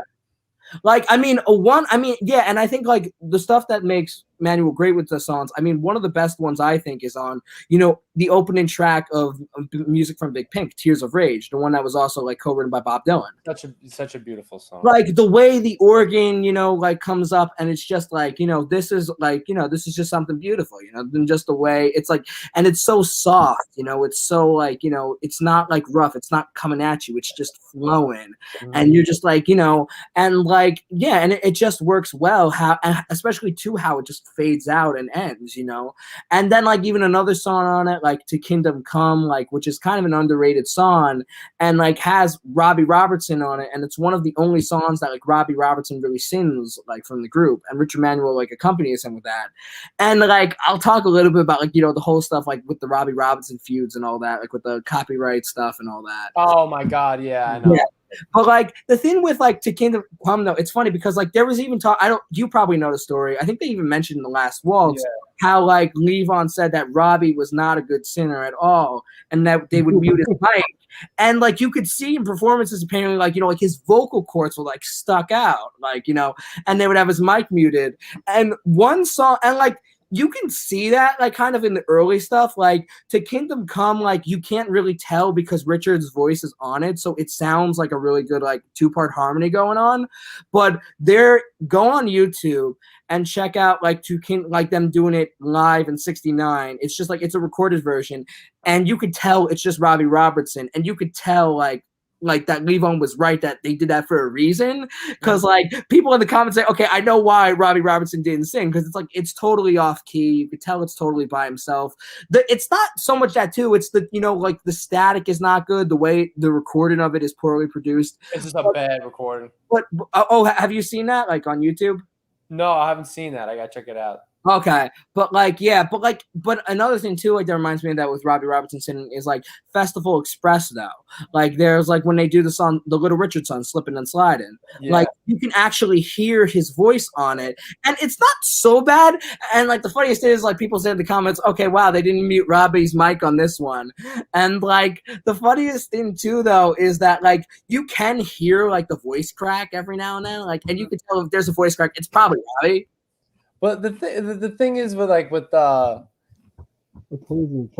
him is just that like I never really like thought about that, because like he's got a unique voice, and I think that's what like I think that's what separates it, you know, from everything else. Is like where else you get like same thing with like Bob Dylan. Like I think Bob Dylan's voice is shit.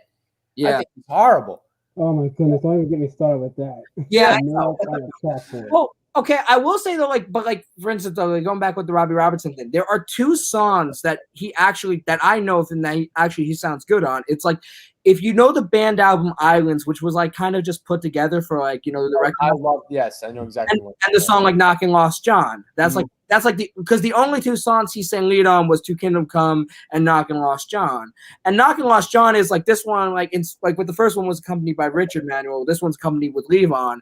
And like, no, it works pretty well. It's like, it's surprising that wasn't like the lead single of the song, because it's just like, it definitely has like the kind of sound that they were doing that people would say even about the weight, that it sounds like this type of stuff that you would hear 50 years before, you know, that type of folk stuff. And even like the mention of like the year 1929, you know, and all that.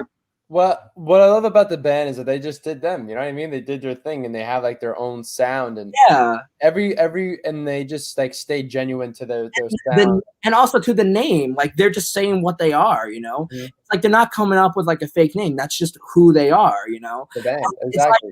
Yeah, and I think like if you've seen Scorsese did a documentary of it, but because, you know, they were his backing band, Dylan's backing band for a while, and like when Dylan of course went electric, people got crazy, you know, and all that, and just hated like, you know, like how he got like, you know, because he was this folk god at first, but when he started doing rock and roll, you know, fans hated it, and when the band was performing them, they were booing every night. And like if you see the video, it's actually really cool, because like some guy screams out to Dylan like Judas, and he goes like, I don't believe you, you're a liar. And then he says to the band, he's like, play it fucking loud. And then they just do like a Rolling Stone, and like it sounds pretty good, you know, like just the like the music coming up. And like it's funny how you say like Dylan's voice. No, like I will agree with you, Dylan is not like, I wouldn't say he's like a Sinatra sinner and all that, but his voice but his voice is the music. That's the thing. It's just like the thing is like that's what I was saying, like especially like Bob Dylan, like in general, I think he has he actually has a really good voice on a lot of other recordings. Yeah, well, Little Lady, like something I could think of. Yeah. Like when he sings lower, and like for some reason he has like two different voices. His voice is either really like smooth and deeper and more like, or you have like very like really like rattly, like it's hard. yeah, like really annoying. But but it fits. You know, I can't imagine like hearing another voice with those songs. And to me, that's what I feel about like a lot of every even new band that I listen to today. And I listen to so many amazing new artists, like seriously, like so many like folk singers. And the thing is with that is just like I'm more like we're talking about, like, you know, you're attracted to something. I'm more attracted to those vocals that are imperfect. They have their own little thing to it. They're not maybe that great compared to a girl of my what the fuck? What am I trying to say? Mariah Carey and a bunch of all those like really classically trained and like all this range. And it's like in the end of the day, it's just like I don't want to listen to that. Give me, you know what I'm talking about? Give me freaking, you know, give me Bob Dylan, or give me, you know, George Harrison. You know what I mean? George Harrison has a great voice, but like pretty much any rock singer well, one thing I see of it, like, especially like with the band, like when you look at it, like with what they were doing with Dylan, because Dylan was already the biggest superstar at the time, you know, like the biggest star of the 60s, along with the Stones and the Beatles, you know, and these guys, you know, were the backing band at the point. And then when they were able to do their own solo stuff, you know, and all that, they took what they did with Dylan and they did their own stuff. Like, you know, I mean, I know, of course, there's like the copyright stuff with like Robbie Robertson of that, like, and like the way from what I've understood, it's like he did write like the lyrics and the main stuff of the song. He just didn't arrange it, and he took sole credit for it. Like it was like a mutual effort, yet he took like, you know, that's when it should just be like, you know, that's why I always never gave even royalties to them, you know. That's why I always appreciate what Rush did. Yeah, you look at every Rush song, and like, you know, Alex Lifeson and Geddy Lee would write they would write most of the whole arrangement of the instrumentals, and then Neil Peart would write all the lyrics. Yeah. But if you look on the records, when you see written by Rush. Yeah, exactly. It's a band. It's a freaking band, you know what I mean? That's like what U2 did too, I think. Yeah, I think U2 was like that, I think, with their writing credits. There's yeah. That's what I always loved about Rush too. Yeah. But I think it was Well, no, like what I was saying is like, because I feel like, like the band did what, like, you know, what they were doing with Bob Dylan and create their own thing. Like they create, like a lot of their songs is like movie stuff, like Kin Harvest, Night They Drove Dixie Down, Stage Fright, for instance. I know. And like, stage fright. Yeah, I know. I was just listening to that, and I'm like, I was like working out and running to that song. And it's like, yeah, and like, of course, you know, you got Danko on that one, and like, and even like the cover album they did, Moondog Matinee. I mean, that's pretty good too. Like say, like them doing the version of Saved, and then also Mystery Train. You know, the Elvis song, and of like, you know, that's another good one on that. And like, it's funny because like my dad knew that, because my dad's a huge fan of the band, but doesn't know that much about Elvis. Like I'm the Elvis guy in it. Like he doesn't really know that much about Elvis. He only really knew like the stuff from Elvis, like the song Mystery Train from the band's version on Moondog Matinee. And all that, but you know, and also too though, like, but like I guess like I also shift into like other bands, like the other band that, you know, I've been listening to all the time, like Crosby, Stills and Nash. I've been listening to that a lot lately, and it's just like the thing. What's so interesting about it too is because this was like one of the first really big supergroups out there, and of course they became bigger than any of the other stuff they did with their previous bands, like the Byrds, the Hollies, and Buffalo Springfield. But they all took each of those guys, David Crosby, Stephen Stills, and Graham Nash, and of course even Neil Young when he joined, like they all took what they were doing with their previous bands into their stuff with Crosby, Stills, and Nash, and they added that in. And of course it's just a lot of sophisticated stuff. I even like you know, like for instance, like one song that I think is just incredible of the way it's produced and all that is, you know, Woodstock on Deja Vu. You know, like that was actually written by Joni Mitchell. Really? Oh wow, Joni Mitchell. Yeah. Wow. You know that song, like Woodstock? I mean, it's, you know, it's like it's almost like the anthem for it. Almost. Probably, I probably have. I probably have. It's not like connecting right now. Listen to it, it's definitely got like that guitar thing on it. Like it's very like, you know, for instance, like because when Joni Mitchell wrote the song, it was more of like a folk kind of thing. And because she wasn't actually at Woodstock, apparently the story was that because Crosby, Stills, Nash were performing, and that was like a joke too. That was their second gig. If you remember seeing the video of it, they like say that. That it's like their second gig and they're scared, you know, like that. But like the funniest thing is like Joni Mitchell, I think she was like they wanted her to play and she was gonna go out there, but the thing was that I think she was supposed to be on the Dick Cavett show, and that was supposed to be like her big TV appearance, like her first big major debut. And the promoters of the show like had a feeling that she was not gonna make it when all these people were coming in. You know, started out with 1,000, then like millions of people are coming. And it's like they knew there was no way she was gonna get it back there at time. So she did not go, and she heard about it from other people talking about it, and she just wrote it in her room, even though she didn't go to the event. And you know, they were, you know, like I think like Steven Stills like heard it and he goes like, can I use that? And he made like his own thing out of it because it came out, it was very, you know, just very folksy and like kind of even I heard like sad in some ways of the melody of it. And Steven still just made a balls out type of rock thing with it, like, you know, with that guitar solo and like with that guitar work in the beginning where like he starts off at it and then like, you know, the drums come in and then it just keeps going in, and then like, you know, the harmonies on it too. But it's also too, it's something that definitely defines, you know, the type of event that Woodstock was, you know.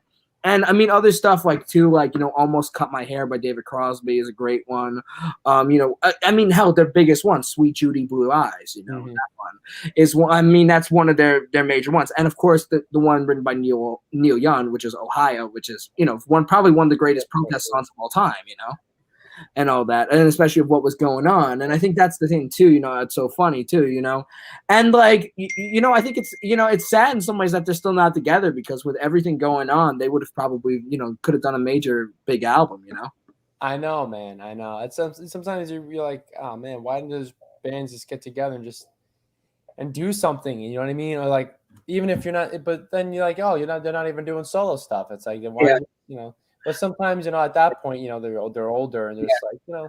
Well, you know something I wanted to like going back to like, for instance, like, you know, like with the Last Waltz film I was thinking of, like this just came to my mind of how like, you know, because like the thing too, what I loved like with that is like how even like when Neil Young came and performed with them and did Helpless and all that, you know, like when they did that song, like, you know, and I think like the film represents them too as just a band, and that how they started out as a backing band, you know, having other guests come on, how even like, you know, the people that made them, Ronnie Hawkins and Bob Dylan, come on and all that, you know, and like, you know, and perform with them. And but I think like when they did like the song like with Neil Young, I mean, that was like freaking, you know, just amazing as hell, you know, like doing that, like the way they do that, and like how with the version of Helpless and all that. And even like when they go and like when Van Morrison plays with them too, like Caravan, I mean, like, you know, that's like I've listened to the Moondance version of that, and I'm like, I feel like the version he did with the band like live is better than the album version, because the album version is just so soft and all that, you know. There's something very like special about the band, and just and especially too like with the Caravan too, like the thing that was great is like the horn section, you know, because like in the album he's just doing like the more like he's just humming it like that da, da, da, and then the horns like actually just takes away, and I think that's what's so cool about it too. It's just like wow. And like, and also too, I mean, other great like Dr. John when they do Such a Night, you know, that one. But another great performance of that show is when they, you know, go of course, when they do their own stuff at night, they drove down and up on Cripple Creek.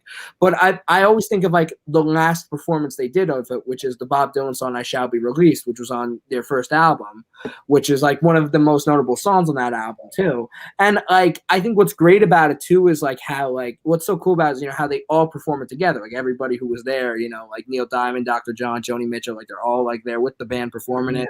And like I think it's such a cool moment. And yeah, like you have Ringo Starr even on it, drumming, and Ronnie Wood as well. They like is on it too. And like I think what's so funny too is like I mean like there's so much stuff that's going on in that scene, but like, you know, because you have Bob Dylan in the first verse, and then you got Richard Manuel in the second verse. But the thing that's so funny is because like the camera, they did not like zoom to him at all during that, so you don't know who's singing. And people in the comments are saying, "Oh, is that Clapton in the verse?" And I'm like, "No." And people are saying in the comments like, "No, stop saying it's Clapton. It was Richard Manuel," and all that. And like the thing that's cool that I noticed, like, watching too, is like when he starts singing, you can just see all of them just like turn their eyes to like Manuel on the piano. And just because it's like, I feel like that was the thing too with his voice. Like he had that gift of like the way he sings. It's just like, you know, when he sings, it's like you just look at him like the way he's doing it, just because it's just like, it's very good. It's very like, you know, and like he sings it like in that version more in a low voice, because in like the studio he's more like a falsetto and all that. Mm-hmm. I mean, him singing it more low is like honestly like better, because it like, and I know he even got the comparison that a lot of people think he sounds like Ray Charles too, you know, and like you could tell him that, you know, that he sounds like that. But also too, like what's going on, like when you see everybody singing, like you see like Van Morrison like doesn't know like what the hell like he's doing, like he looks like he's like so, and then Ronnie Hawkins, you know, like you go around and he's the only one that's like not singing, he's just like standing there like with a beer in his hand, and he's just like going like with the hat and all that. And like they're all just sitting, he's just like standing there drinking his beer. That's awesome, man. It's so funny. It's just like, no, it's a classic moment and all that. And I mean, like, yeah. Oh God, that's enough for my nerdgasm for tonight. No, it's awesome, man. I was really appreciative. I was just loving you have it. I'm like the same exact way, man. Yeah, no. You like the Doobie Brothers at all? Wait, what? You're into the Doobie Brothers at all? You know, not like the big stuff, but it's funny because I was listening to, of course, the great song "Listen to the Music" recently. Yeah, dude. Yeah, I'm like, I mean, I've listened to that song like for like years. Like in senior year, I like fell in love with it. I knew it before, but that's one of my favorite produced songs. Yeah. Honestly, that if you're looking for a next band to really get into, man, I'm telling you, it's the Doobie Brothers. I mean, they're one of my favorite. They're like top 5 favorite bands for me. And you know, when you were talking about like, you know, behind the piano, like Michael McDonald, like when I hear him sing and plays, like I get that. Like the Doobie Brothers just put out like like a new live studio version of Taking It to the Streets. They just put out on their YouTube page from like a couple weeks ago. Okay. And and it was unbelievable. You gotta check it out. It's so good. Yeah. And you know, you watch Michael McDonald behind the piano, it's just like you feel it, you know. Yeah. And it's when you go to concerts, and I mean that's why I love concerts so much. I mean, the last concert before the pandemic that I went to go see was you know, Ween, the band. Oh Ween. Yeah. I'm a huge diehard Ween fan, and oh my God, the energy of the people in the crowd and it was amazing. I'm like, if that was like the last concert I ever went to, I'd be fine. Yeah. It was just so damn good. No, really, I mean, Ween is great. And Ween is absolutely insane and just you know, weird and experimental rock and a bunch of different ways too, but weird. Well, you know, I remember when we were texting, I think this was on Instagram, like we were texting our 5 favorite interests. And I know you said it was like, the Kinks, the Doobie Brothers, Huey Lewis and the News, and like Ween. And like, and it's funny too, because like now, like Ween, like when did they start? More like the 80s and stuff like that? Their first album was 1990, but they actually like formed in like typing class in high school back in like 1984. Oh wow! So that's really funny with like the music that you're into, because like, you know, it's like you got Kinks, which is 60s, you got Doobie Brothers, which is 70s, you got Huey Lewis, which is 80s, and then like, you know, Ween in the 90s. You know, so it's cool. You got like all that like and then of course like I'm into like modern like folkish rock and other modern bands too. Yeah. But the thing is with the Kinks, man. Yeah. The Kinks is just like a lot of their huge classic songs too are from like the early 70s and 80s. Yeah. You know what I mean? Because the Kinks go from 1964 and then they disbanded. They never broke up. They disbanded in 1996. Okay. And then they just have solo albums after that. But well, now there were members that left like during the time, right? Like in like so the original bass player Pete Quaife, he left the band in 1968. Okay. After, like you probably heard like the Kinks, like it's known as one of the greatest albums of all time, Village Green Preservation Society. To be honest, no, I don't. I've got to listen to that. Yeah. So, dude, honestly, like I can give you like the whole catalog of like Kinks to listen to. I mean, I don't have a favorite Kinks album because, like I said, it's from the 60s, 70s, 80s, 90s. It's just like, you know, you don't know what. I mean, because it's like to you, it's like, you know, because, you know, being like a diehard super fan, you know, it's like they're all good, you know, like they're They're all all good for their own reasons, exactly. Well, now, what do you think of like? Because I know it's one of their biggest hits too. Like, do you think like they're like with the song Lola? Do you think that's like overrated as Nope. one of their best or no? Okay, I do. For some reason, it's not. I'm not really biased because there's a lot of bands I'm like, oh god, this song's so overrated. But the Kinks are just so underrated. Yeah, exactly. They are. They're I'll be honest. I'll admit, like I didn't know that they had big stuff in the 70s and the 80s. I just knew them as a 60s group, like 5 years ago. I didn't really know that until from you, and Mr. Stan from that video. Yeah, but then when you actually you hear a song, you're like, wait a minute, I know that song. Wow, yeah. Thanks, you know what I mean? Yeah. And, well, the main reason was because obviously you probably know this too, that the Kinks got banned from touring America in 1965 for 4 years. Yeah. They got banned because, unlike the Beatles and the Rolling Stones, the Kinks weren't managed properly and they were just kids. They come here to America and then their management just left them. They abandoned them in America. So they were finishing the tour like by themselves. And I think Ray Davies, Mick Avery, though, they say that the reason why they don't, to this day, they don't really know the reason why they got banned, but they said it was a mixture between poor management, bad behavior, and I forgot what else they said, like bad actions or something like that. But I think what happened was like an altercation in like an airport. And somebody said something to Ray Davies, and then they all got pissed off at this like American guy in the airport, like making fun of them from like they're British and stuff. But that also, it's actually very interesting. So the Kinks had huge hits in the 60s, but they could never tour. They couldn't tour until they got back to America in 1969. Yeah. But during that time, that's a huge time. Like they probably would have went to Woodstock, but they didn't go to Woodstock. You know what I mean? Oh, they were at Woodstock, but they didn't perform? No, they couldn't. They didn't. They just missed Woodstock because of the being banned. Wait, but like, were they actually were they in the audience though, or were they like? No. They would have performed. Oh. Yeah. But the thing is, though, what's so interesting about the Kinks, like you were saying before, it's like how, would you say the Beatles made Rubber Soul? Yeah, and then Brian Wilson, the Beach Boys, and then they were going back and forth. Yeah. Same thing. Like I think when I forgot what Who song it was, but Paul McCartney said when this Who song came out, when he wrote Helter Skelter, he's like, I have to write a song that's heavier. I think it I Can See for Miles, I think. It might He's like, I'm gonna write a song heavier than that. And I it's like that's awesome, you know what I mean? It's like what the Kinks did, what it's so far beyond, that's the thing is when people would write music, they got into a very during that time of the 60s, very psychedelic. They were talking about the future. They were talking about all these things. But since the Kinks were banned, they were like stuck at home, but they were still playing, they were still touring, they just couldn't do America. They couldn't tour America. So they never got involved in that heavy drug scene. They never got involved in that whole hippie psychedelic thing and talking about like the future and peace and all like that.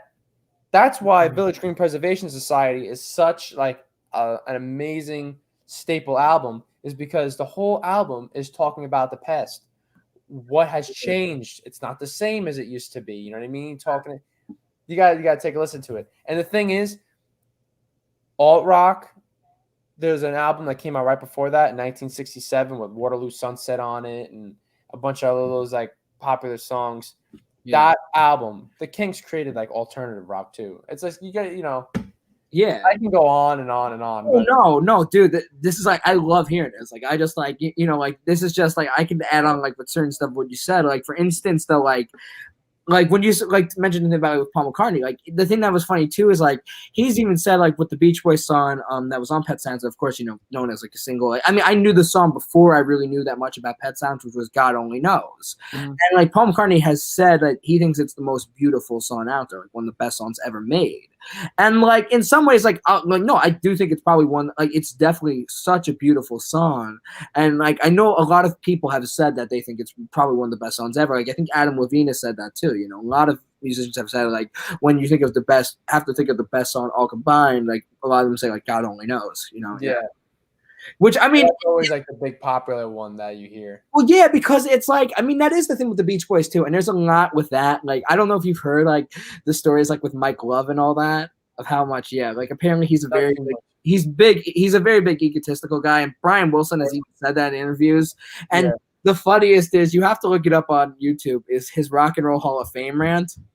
I don't know if you heard of that? I bet how I can only imagine. I'll tell you about it in a second. But like the thing is, like, you know, like when I'm listening to this, you know, like when I got out of like, you know, like my first year of college, I started listening to like, you know, like I told you, I went back to like the early days with the 60s stuff. Mm-hmm. And of course, you know, you get tired of it. It's like, you know, why you listen to that shit? You know, like go to like the other great. I know, because it's very like repetitive. Yeah, because it is repetitive. And Mike Love's nasal voice can be sometimes annoying at times because it's like, it's the same thing. And I Get Around, Surfing USA. It's like whenever, even when he sings, when he brings that, you know, it kind of brings that repetitiveness. That's like, and listen, I'm not saying that he's like the worst singer ever. And I think like, you know, he did some great songs, you know, like you know, like Surfing USA, he sings a good lead on that, and even I Get Around too, and also too like with Good Vibrations, you know, when he does the line. But the thing with him though is he gets carried away with how much of a songwriter he was, and that he wrote all the lyrics, which was not always true. Like Good Vibrations, he claims like, you know, well, that he came up with that thing, but I think then later he came up that he claimed that he wrote all the lyrics. Now I don't know, because I know Brian wrote was a lot of big with the music and producing, and I know that he collaborated with lyricists, like, you know, like with, you know, lyricists, like, you know, and all that, like Tony Asher for Pet Sounds, Van Dyke Parks later on. But I know Mike Love was like his collaborator in the beginning, because, you know, that's how they started. They were actually cousins. And the thing too was, I think though Mike Love tries to claim more of a genius he was, you know, like for instance, like that I don't know, like he claims that like there was a thing that got cut off in Good Vibrations that he wrote, which, because like he says each of them rhyme before they go to the chorus, and the one thing that Carl sings, it's like she goes with me to a blossom world. He says the line was supposed to be, we go into a blossom world we find, because it was supposed to rhyme, but Brian cut that out, he said. So I don't know if he just like, you know, came up with that over the years, like that he did that, because he definitely like tells a lot of like a big story and is a big story guy, and is like loves boasting about himself. Like I've seen it in interviews, like and all that. But like for instance, like with Rock and Roll Hall of Fame, like that thing was the funniest when I saw that video. I'm like, oh my God. Like, because they're all like, you know, Brian, I think all four, it was, Brian did the first speech, and it was like, you know, a beautiful speech. You know, of course it was like he's reading it from a letter, but a very, you know, like emotional speech of, you know, the Rock and Roll Hall of Fame, of like, you know, what music and rock and roll has meant to him. And then, you know, I think Al Jardine went, Carl Wilson talked, and then Mike Love went, and it starts out okay in the beginning and all that, and then he goes, but then I want to tell you something what's not sweet, you know? Like Paul McCartney, because they got inducted the same year that the Beatles did. He's like, and Paul McCartney, you know, is not here because, you know, he's in a lawsuit with the Beatles. And it's like, and it's okay, but when Miss Ross has got a problem, she backs out. And he goes like in all this stuff. And the funniest thing too is that like he goes like, and I challenge the bus, of course, referring to Bruce Springsteen. He said, to go up on stage. I challenge Billy Joel to tickle those ivories. And then goes like, and Jagger go on the stage and do I Get Around instead of Jumpin' Jack Flash, because he's always been so chicken shit. And the funniest thing though too is Paul Schaefer is, of course, the musical director, and he starts playing Good Vibrations to try to cut him off to get on with it. And they start playing it. But the beginning, it's even weird, too, because he's mentioning stuff about the Beatles, and you see a shot of Julian Lennon, and, like, somebody in the comments are saying, like, what Julian Lennon's saying, like, don't talk about my dad, you asshole. And then there's, like, one with Ringo, like, laughing, like, his ass off. Like, there's a scene, like, like, when they the camera cuts to, like, Ringo, like, laughing his ass off, like, what the hell is this guy doing? And I think, like, Ringo even mentioned how bizarre that was when they got inducted, like, when they went up to do their speech. But, like, the funniest thing, too, though, and honestly embarrassing, too, is he goes up to, because Muhammad Ali was there, and he goes, like, that's why I brought my friend out, Muhammad, come out here, man. And then he goes, like, and he's saying, like, the Muslim Greens, like, I didn't hear you say Saveka Salam. Saveka Salam. I'm like, oh, my God. And, like, the way he's just going around, like, doing that stuff, stuff. It's like you can tell he was drunk, but the best is, and I think this is why I love Elton John. He inducted them into the Rock and Roll Hall of Fame, and after that, like then Elton John goes to the mic and he goes, "Thank fuck he didn't mention me." Yeah. Yeah. Oh, that's awesome, man. It's hysterical. It's one of like the YouTube. Yeah. What? Is that on YouTube? Yeah, it's on YouTube. Yeah, you got to watch the video. I'm not doing it injustice. Yeah. I gotta watch it. Yeah, no, watch it. I like watching that it's stuff. pretty hilarious. And then send me your reaction after and tell me what you thought of it. I will, man. It's pretty bizarre. It's like, oh my God, I can't. And it's like, then it gives me, like, it tells the truth that, like, okay, yeah, he definitely does have a reputation of being kind of like a hard guy to work with. Because, like, there's even this guy on YouTube I watch who does rock history music, and he did a video about Mike Love saying that, like, he hates the type of reputation he's got, you know, and he thought, like, it's unnecessary, like, the type of reputation he has, you know, because he's aware of what fans say about him. Like, because no, a lot of fans are always like, you know, he's trying to claim that he was genius and jealous of Brian's talent. And it's like, yeah, he did some good stuff. And a lot of people saying comments, yeah, but he was never McCartney to Brian Wilson's Lennon, you know? And all that, you know, it's like Brian's what made the band. And like that was even the talk of like the guy was even talking about that because like, you know, 10 years ago they went on stage like and did their 50th anniversary tour. And I remember that like it was yesterday, honestly. And apparently there was talk that like maybe they'll do, because technically it's the 60th, this year would mark their 60th anniversary of when they got together. And like there was talk like that, like they were gonna do another show. But, like, you know, a lot of people are saying that they only want to go if Brian's going to be there, you know? Like, you know, because, like, what the Beach Boys is, they're still technically together and they still perform, but it's only Mike Love and Bruce Johnston. Now, Bruce Johnston joined, like, a few years later, and I had this comment on YouTube I said in 2018 when they performed with Jimmy Buffett and John Stamos, because John Stamos goes I remember that. They were doing Kokomo, and I commented on YouTube, and I was just like, you know, I'm sorry, but you can't keep calling yourselves the Beach Boys with just one really original member, like with two guys in it, just two guys in it, because that's like Paul McCartney still calling his band the Beatles, you know, with just him. What about you think what Yes does? You know what Yes does? I don't know what they do. Oh my God. Since Yes is like separated. Yeah. Like, so you have like the members of Yes, and they're like kind of like it's like half and half. You know, you have other musicians and stuff. Right. One of them they call themselves Yes.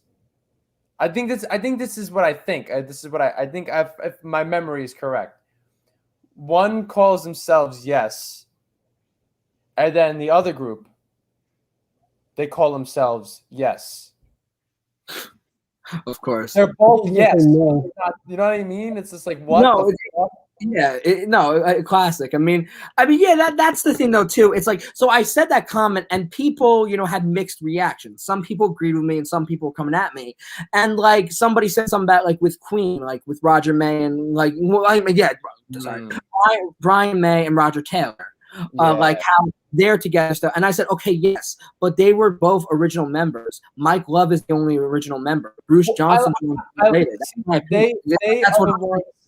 out of all the bands that do that, yeah, I respect them so much because it's Queen plus Adam Lambert. Yeah. Adam Lambert, they don't make him, he's not like, oh, Adam Lambert, he's a part of Queen now. No, it's Adam Lambert performing with Queen. Adam Lambert plus Adam. I love that. That's great. And in that situation, I don't think it's wrong that they call themselves Queen, even though it's just Brian May and Roger Taylor, because it was four guys and two guys do that. Now, listen, some people aren't going to do that. Like Paul McCartney and Ringo Starr could do that and call themselves the Beatles. They don't want to do it because they don't want to perform without the other two guys. You know, they don't like that's just how they roll. I mean, people can roll differently in different ways, but like the reason why I have the issue with the Beach Boys thing is because like Bruce Johnson, was a member in the 60s, but he didn't join until like 4 or 5 years later. Mike Love is technically the only original member that's playing. And they're calling themselves the Beach Boys. I mean, I guess you can make that argument like with Frankie Valli and the Four Seasons. You know, he's the only member, and they still call it Frankie Valli and the Four Seasons. Yeah. Like and with that, and like I mean, Frankie Valli's still going strong too. You know, because I saw him like 5 years ago, or really, I saw him at Westbury.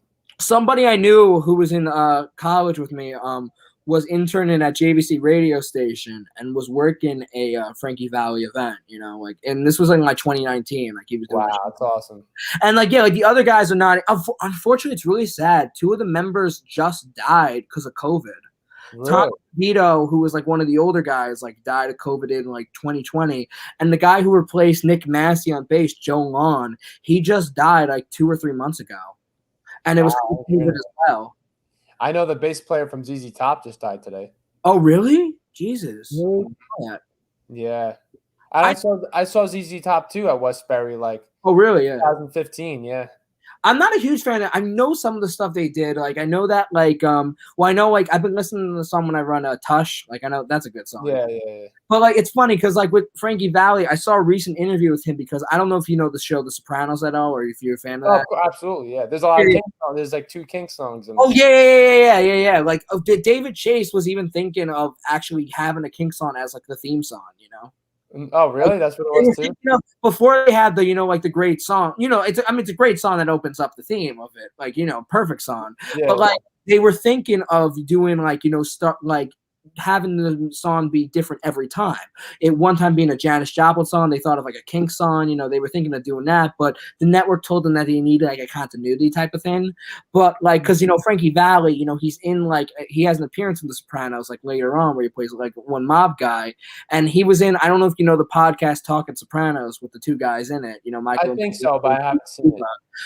Yeah, like they do a podcast and he was on it like about like I think like in March, I think, or maybe April. But like and it was interesting because, you know, well, the funny thing too about it too in The Sopranos, they mention him and they play 4 Seasons music first, and then like, you know, later on he becomes actually a character in it. And like it's interesting hearing from like him because, you know, they actually like, you know, when they started out, they were different than a lot of other groups with New Jersey because they had connections with the mob. Of course, I mean, I know that was the same with Frank Sinatra too. They talk a lot about that, you know. Yeah. But no, yeah. There's a podcast, you know, Chaz Palminteri I watched. Did you yeah, he's the guy from Bronx Tale. Yeah, he has a podcast. He had Billy Joel on. I meant to see that interview. Yeah, he's he's awesome. I love him. Great.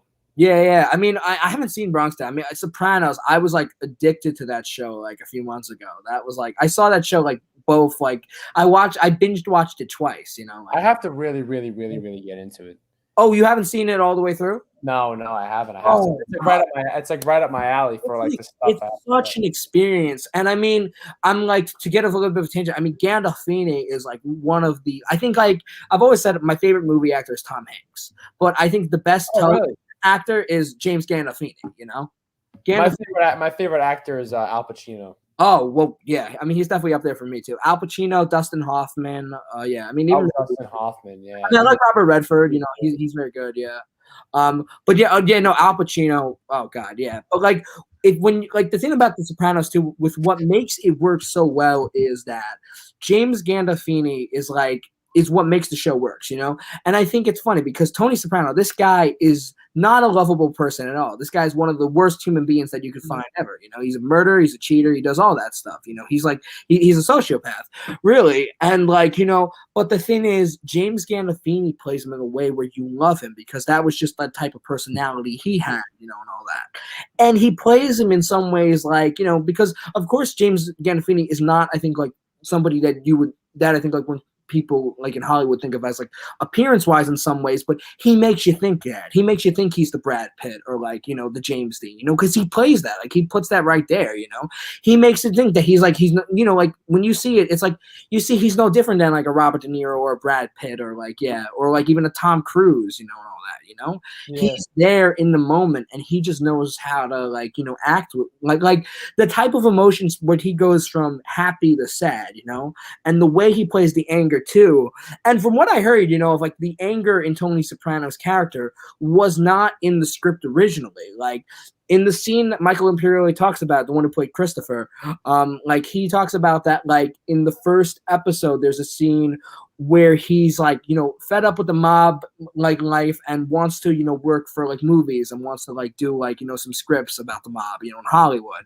And apparently in the original script, he's just supposed to be like, oh, well, you're not going to want to do that. But James Gandolfini just improvised and grabs his shirt and just goes all, angry and all that stuff. And there's like even some other scenes, like there's like one like where he's like he punches a wall and that was not scripted. And Edie Falco like explains that like like that reaction was real, like that she had, like because it was not like he was not supposed to do that in the script. He became the character. He got in the moment. Yeah, and like, well, it's actually sad because it was like, I mean, of course, like I hate what like with TMZ, like when they come up to you, it's terrible all the time. Leave these people alone. But like they're like they came up to James Gandolfini, and it's kind of funny because he comes out as his Tony Soprano. Like the way he goes, he'll like, "I'll break your fucking face," and it's just like everybody comments, it's like, "Oh my god, he's Tony Soprano in this clip." That's awesome. It's kind of sad because in some ways because he was different than Tony Soprano, and he never wanted to do like if you've tried it's hard to find an interview with James Gandolfini because he did not like interviews. He was a very shy guy, and like a lot of like Steve Sharipa talked about in the podcast that he convinced him because the problem was a lot of people saw him just as Tony Soprano, and they're like, why don't you go on these talk shows and show that you're not Tony Soprano? But like he was very shy, and he goes like oh, nobody's gonna want to see me. I'm not that interested and all that, Yeah, and and no, it's sad. He's been dead for about like almost 9 years now, so it's been that long. Yeah. I remember when he died, and like I didn't know the show. I know my parents watched it, but like it was talked about for like 2 weeks. It was like one of the biggest things, Like I never knew, like I never saw a big celebrity death like 2013 or 2012. What year was it? 2013 he died. Wow. And the movie, they're doing a movie, the prequel of Many Saints of Newark, and his son, Michael Gandolfini, is going to be playing him.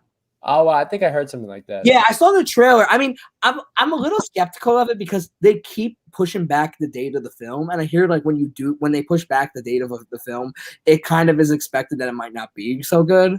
Yeah. So, no. I mean, I'm a diehard Sopranos fan, so I'm like, I'll be there. I'll be like there the first night, or just I'll watch it on HBO Max and all that stuff. Like, I'm watching that as soon as that comes out, Like, I'm just like, because like, I think the thing too is like if you really become a fan of the two, you love. They talk a lot about the backstory, so it's like you want to see the young days too of like the '80s of like with Tony Soprano like as a young kid and a young man and all that. Oh yeah, people love it. I love that stuff, man. Yeah, and I mean sometimes prequels don't work always in some ways. I mean like you take that like with Star Wars and. I was just about to say Star Wars. Yeah. I mean, no, there's a lot of issues with Star Wars. I mean, like the originals, of course, are the best. I mean, some people like I saw this TikTok and I was like, "Are you out of your effing mind?"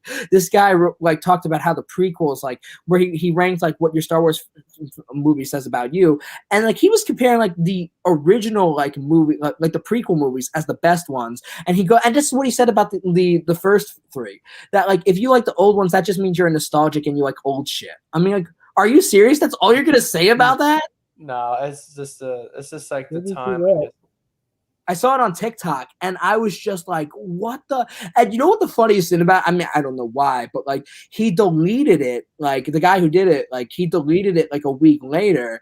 And it's probably, I'm gonna guess, because I think I may have even commented. I think I commented on it. Probably got a lot of stuff for that. I mean, listen, the prequels are good. There's so many good moments, but there's so much shit that doesn't have to. Yeah, I know a lot of people say Attack of the Clones is the worst one of them all. Like Yeah, I mean, because Hayden Christensen's acting, I know, like it's just like I thought people said they have a question. One was the worst one. Wait, what were you saying? No, I have a question for Anthony. Oh yeah, episode 1 was the worst one. The Phantom Menace.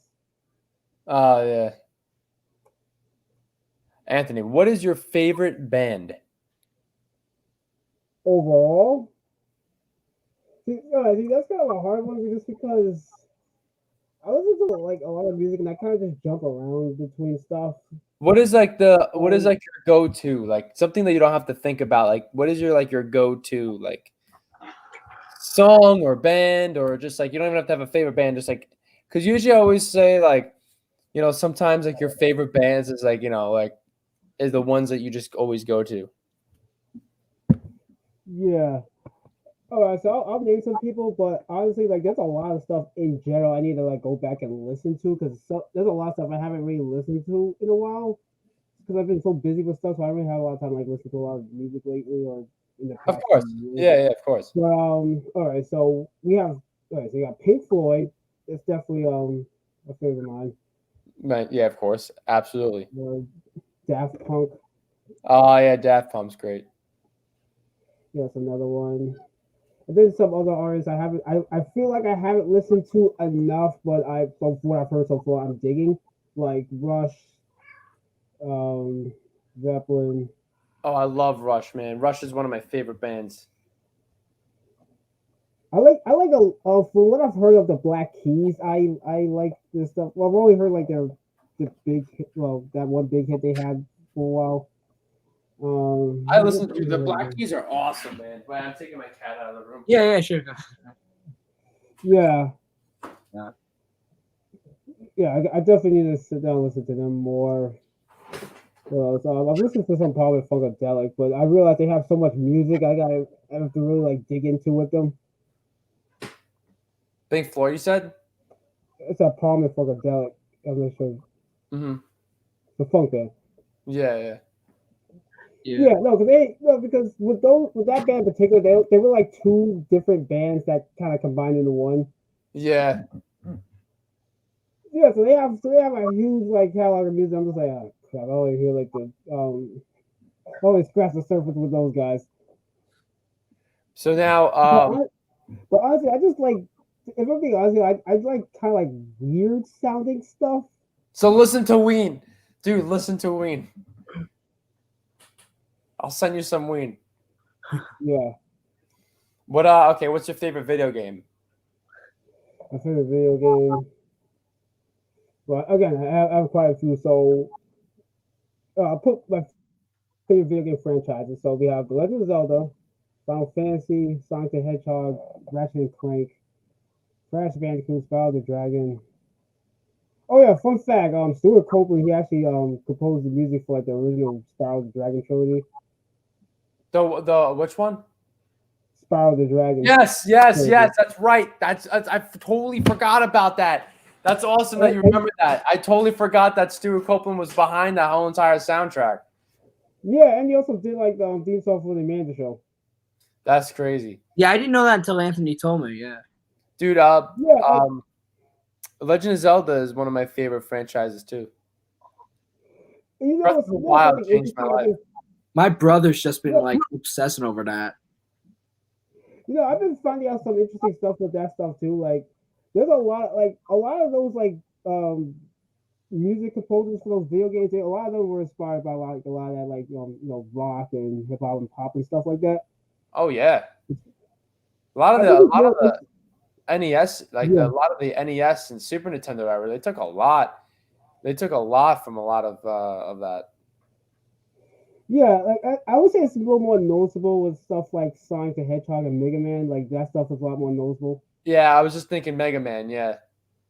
But Nuvo Tomatu, who did like the first 9 to 10 Final Fantasy games, like he's a huge rock fan, and you can even hear some of that stuff. Like for example, like the theme song for the main villain of Final Fantasy 9, well, the final boss theme for him, even though he's not the final boss in that game, but his main boss theme is it reeks of Queen's "We Will Rock You."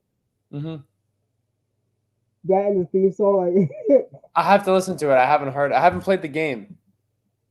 I haven't played it either, but I've listened to it because I haven't played all the games in that particular franchise, but I listened to a lot of the soundtracks. I'm like, yes. I'm also planning on doing a marathon for that eventually, but yeah. Earthbound. You play Earthbound? I have not. But I do Earthbound, the soundtrack to that video game.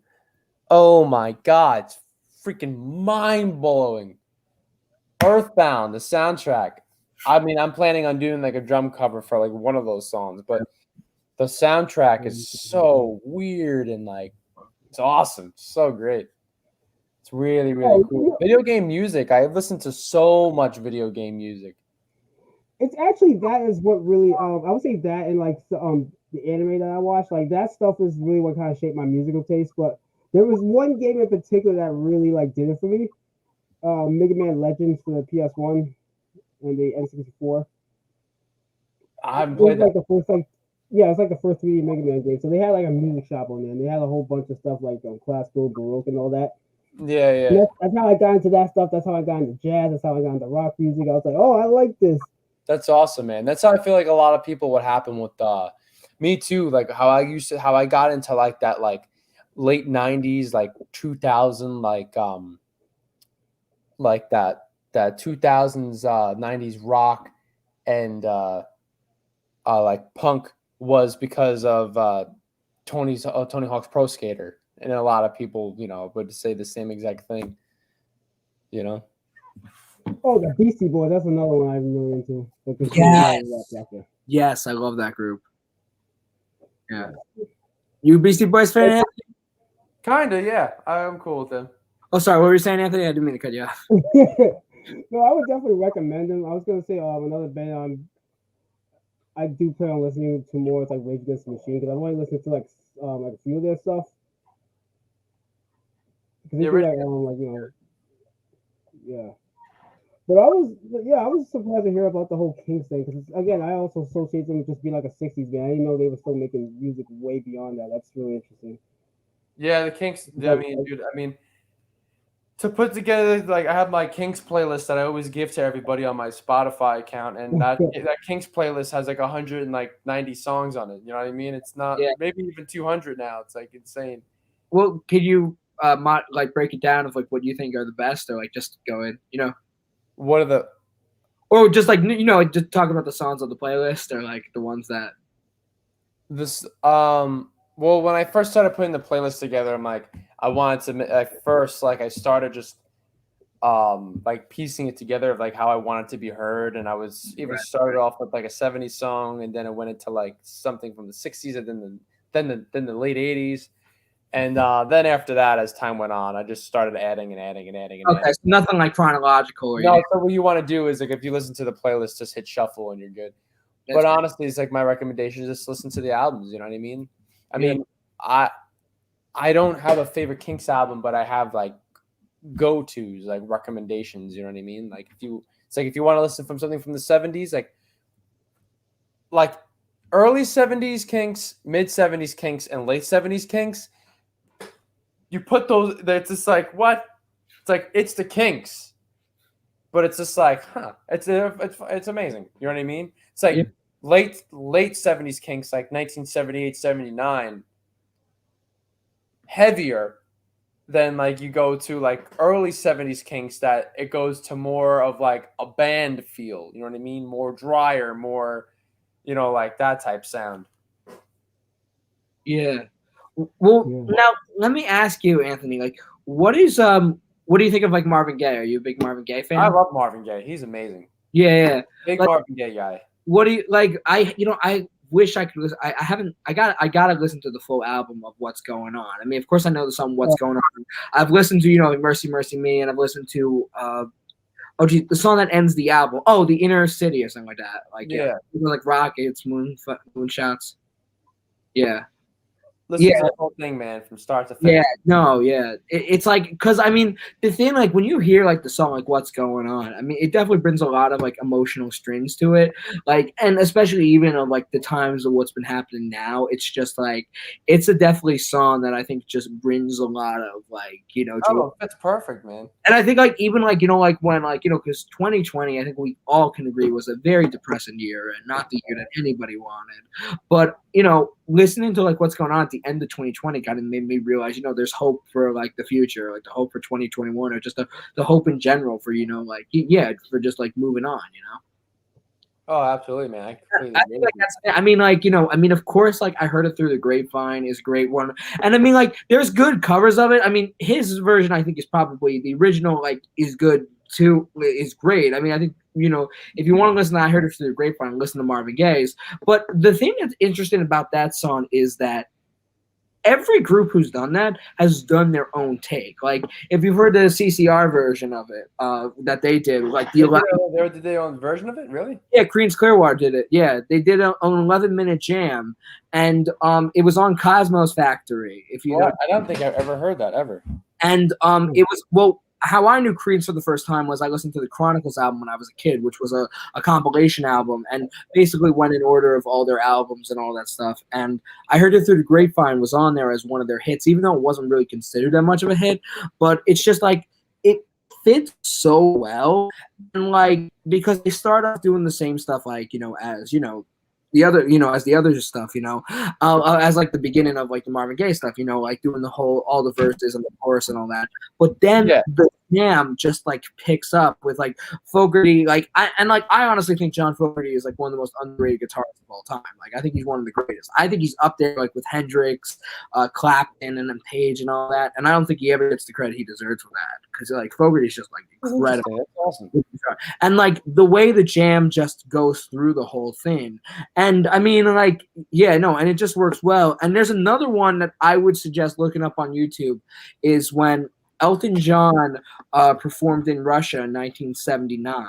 Because he didn't take a big band. He just took, do you know the percussionist Ray Cooper? I think so. I believe so, yeah. Yeah, he's known as he's one of the most entertaining percussionists to watch. And I saw Elton John live like 3 years ago, and Ray Cooper was there, and he plays the hell out of it. I mean, he knows like this guy, like he plays the tambourine like it's a freaking guitar. He's just like plays the tambourine like you can't play the tambourine like Ray Cooper does. Like the guy is percussionist.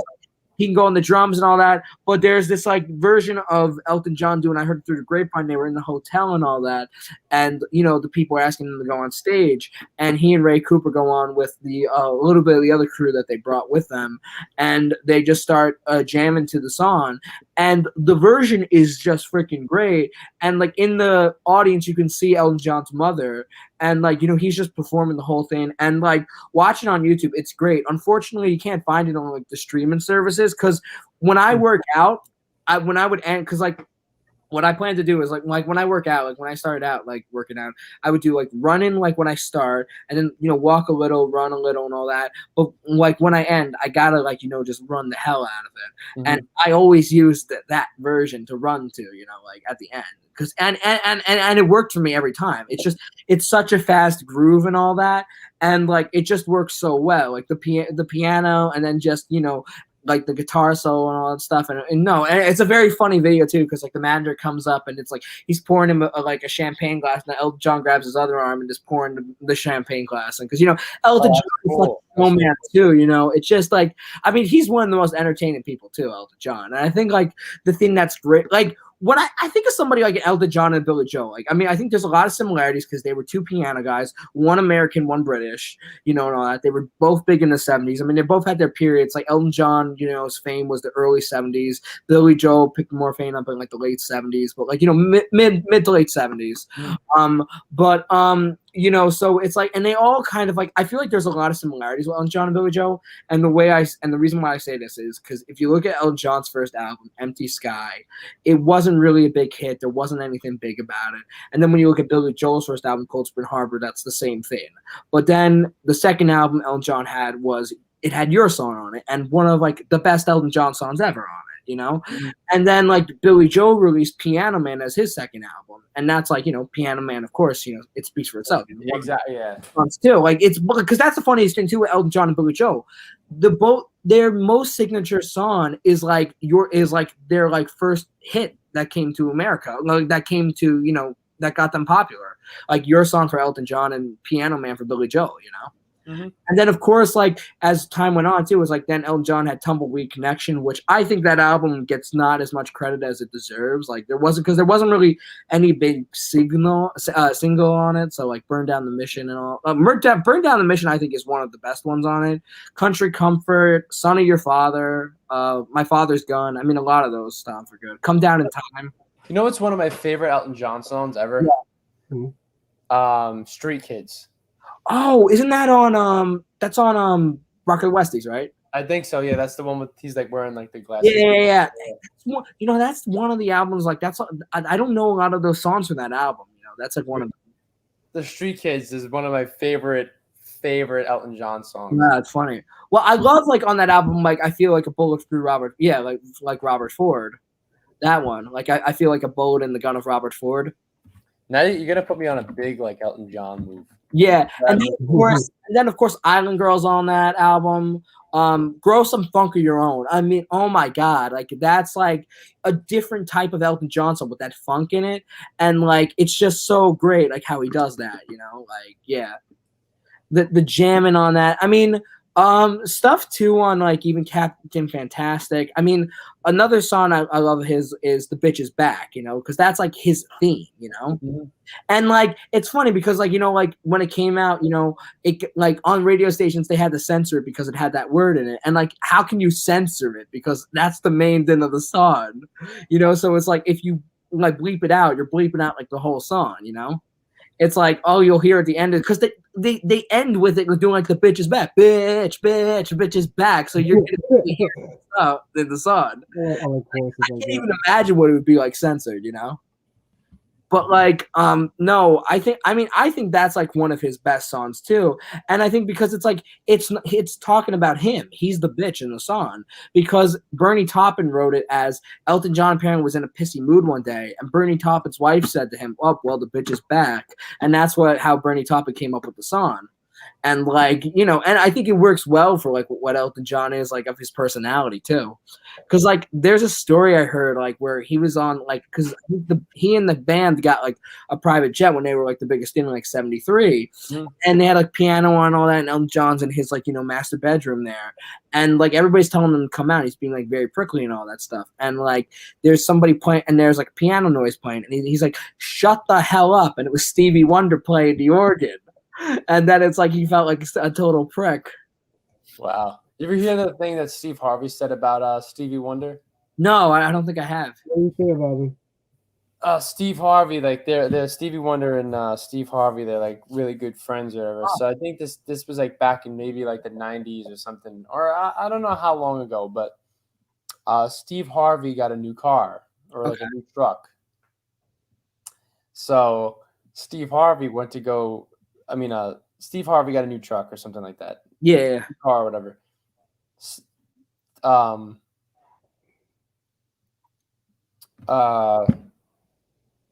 hell was I think? Hold on, give me a second. I got to remember the story.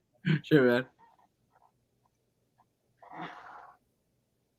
I forgot this. I got to think about it. Wait a minute.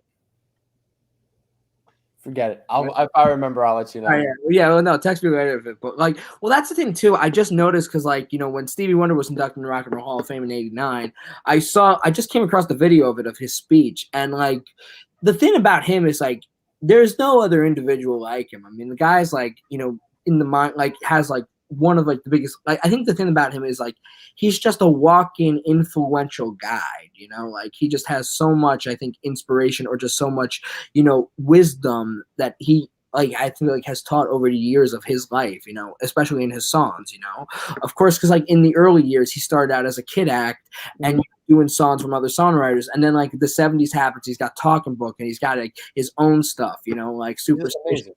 Yeah, and it's just like, you know, higher ground. Don't you like my sister? It's funny, like she was singing that the other day. Like, don't you worry about a thing. Like she was just singing the whole song. I'm like, oh, I didn't even know you knew that song. You know, and it's just like she's just like she's just singing the whole song there. And I'm like, no, it's one of my favorite Stevie Wonder songs too. Don't you worry about a thing.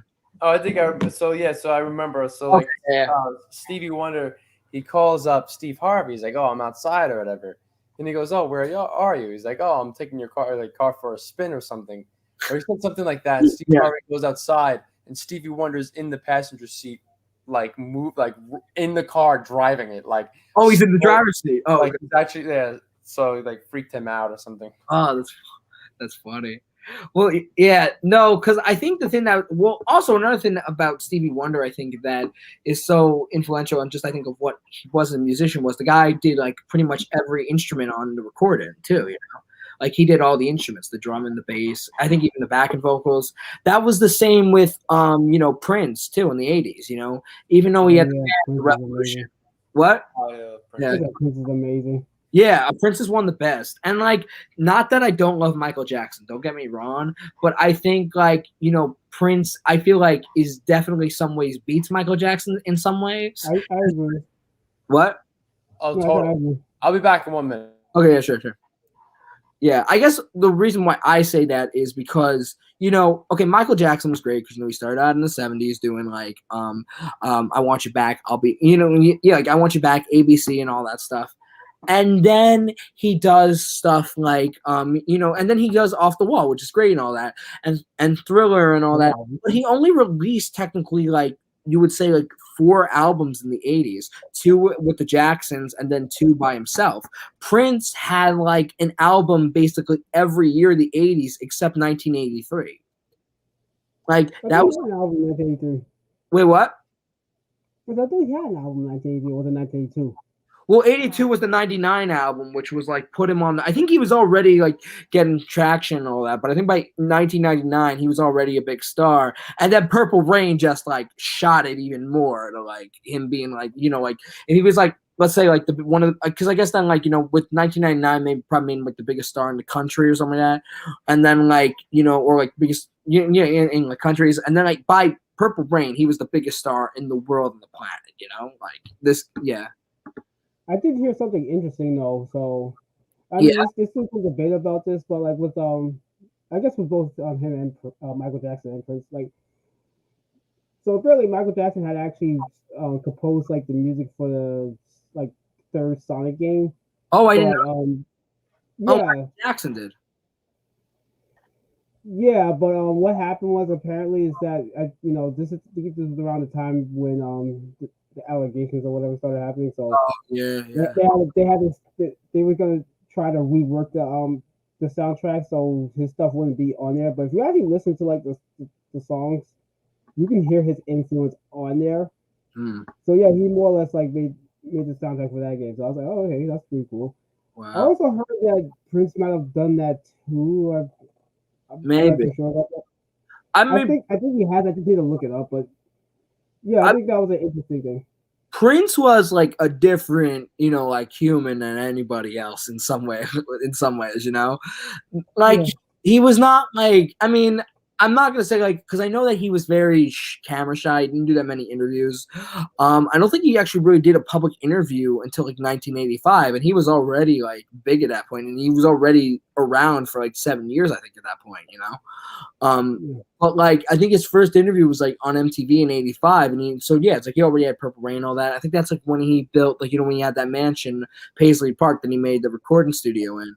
But like I think the thing about Prince is like, he was very much as much a great artist he was not like, I think, as much of a social person in some sense, you know, and he had like a different mindset. It's like, have you heard the story about We Are the World?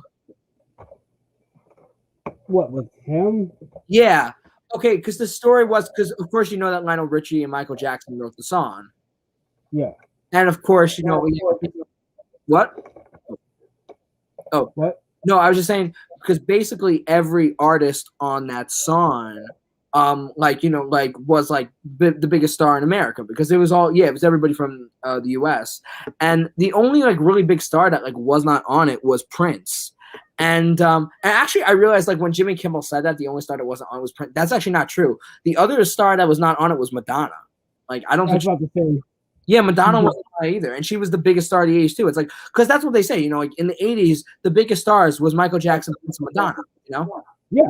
And so what happened was, I think, here, I'm just gonna hold on. All right, I think that's better. Wait, hold on. I might just turn. I'm gonna turn the mic off for a second. On to see if that's still. All right. Okay. I'll put it back on in a second. But wait, let me see. Okay. Yeah, no. So what happened was, like, with We Are the World, was that you know, Lionel Richie called Prince to do it. And Prince, the only thing was he really he wanted to he did not want to do it in like the booth and all that. Okay, are you hearing? This is like okay. Yeah. No, so basically like he did not want to do it. Oh, yeah. All right. I have to go in a couple minutes. But okay, yeah. I guess we'll then cut it short, like with this story. But as I was walking in, We Are the World, I thought about that. I've thought about bringing that up before, but yeah. Well, no, like yeah. I feel like if you guys don't mind, you guys are gonna have to bring me on again. Yeah. Yeah, go ahead. Before you go to that story, I was gonna I'm not sure if you heard before, but like I was saying, Michael Jackson had actually composed some music for Sonic the Hedgehog 3. I'm not sure if you ever knew that. Really? I never knew that. Really? Either until he just so apparently he actually worked on the music, but because it's like around the time the allegations came out, they just tried to rework the music to get his stuff like out of it, but you can still hear it if you actually go and listen to the music, you can still hear it. Like it is very deep in there. And another interesting thing too is that like the 8-bit version of Sonic 1, Janet Jackson actually sampled like the second level music from there in one of her big hits. Wow. Like in the 2000s, late 90s. See, I love Michael Jackson. I'm a big Michael Jackson guy. I love like Off the Wall. Yeah. Burn This Disco Out. I think the way that song ends the album is just great. You know, Burn This. Oh my, it's so great, man. I'm not the biggest fan of Bad. Pretty much, honestly, pretty much like my favorite. Like every time I listen to Michael Jackson, for the most part, it's just Off the Wall and Thriller. I don't listen to Bad too much, and everything after that, I don't really listen. Thriller's pretty good. I mean, Girl Was Mine with Paul McCartney. Yeah. I like Bad and Dangerous, but the always you said the song he did with Paul McCartney. That's actually like my least favorite song on. Really, I don't know. Yeah, that and that other like pretty much the two songs that wasn't. Well, actually, I think they were releases. Actually, I think they were releases singles. But that one and the other one, they both have like I think Baby some. Baby Be Mine. I like that. I love that song. That was like one of the only ones that was not a single. I thought those were the two worst songs on that album. Well, basically every song on that album was a single except Baby Be Mine and The Lady of My Life. Like, yeah, those were like the only ones that were not like singles. Yeah. But one thing I was going to say though about the We Are the World thing was Prince was asked to be on it because he was like the only artist that really wasn't on it. Same with Madonna too. Like she wasn't on it either. But like Lionel Richie talked about how we wanted Prince on it, and Prince was, and he said like I don't know, man, and all that. And then Lionel Richie was like saying that like, okay, how about I put you next to Michael? And that like apparently was a whole problem there. And it wasn't in so much. I mean, there's talk about that there was a feud between both of them, but yeah, they had a rivalry for real. Lionel Richie didn't make it seem like it was that because he didn't like Michael. It was just Prince was a very much of an isolationist. He wanted his own booth, you know? Mm-hmm. And like Lionel Richie was like, you know, I'm sorry, but we can't do that. That's the only thing I can't give you. And he goes like, and it's like he says, like, you know, it's like you got Paul Simon, you got Bob Dylan in the same room. And like when he was talking, yeah, because I heard the story on Jimmy Kimmel. And like, yeah, Jimmy Kimmel was like joke. It's like, yeah, put your ego in check, you know? Because it's like, yeah, and you also have like Ray Charles and Harry Belafonte there too. So, you know, it's like, yeah, like all in the same room. And then Prince, like right when they were doing the studio, he's like, Prince, are you there? And then Prince is like, how about I do a guitar solo? But unfortunately, he didn't make it in time. Like, I mean, and it would have been interesting, like if they had a guitar solo on that from Prince, you know, what that would have been. Yeah, but you gotta remember. Oh, sorry, man. Go ahead. Remember too, like a lot of those, like you know, they always had like rivalries and stuff back then, and Michael Jackson and Prince definitely had it.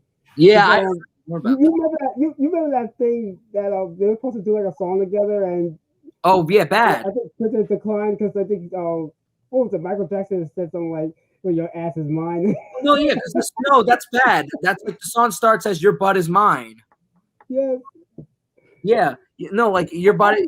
And Prince, and he wanted Prince to, and like, because he wanted to do Bad apparently as a duet with Prince, and Prince heard that line and he goes like, no way am I going to sing that to him, and no way he's going to sing that to me, you know? But honestly, I miss like those music rivalries. Like, yeah, we don't really have much of that anymore. Like, I think a good rivalry really like, leads to a lot of good creativity and stuff. So. That's a good point, man. That's a good point. You're right. I haven't thought about that. That's really true. Yeah. It really isn't like that. Yeah, because think about it, like obviously you have it with a lot like the rappers, they have their rappers and stuff like that.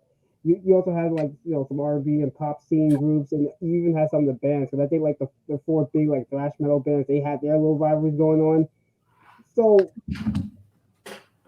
it's a thing that pushes. Think about it like this.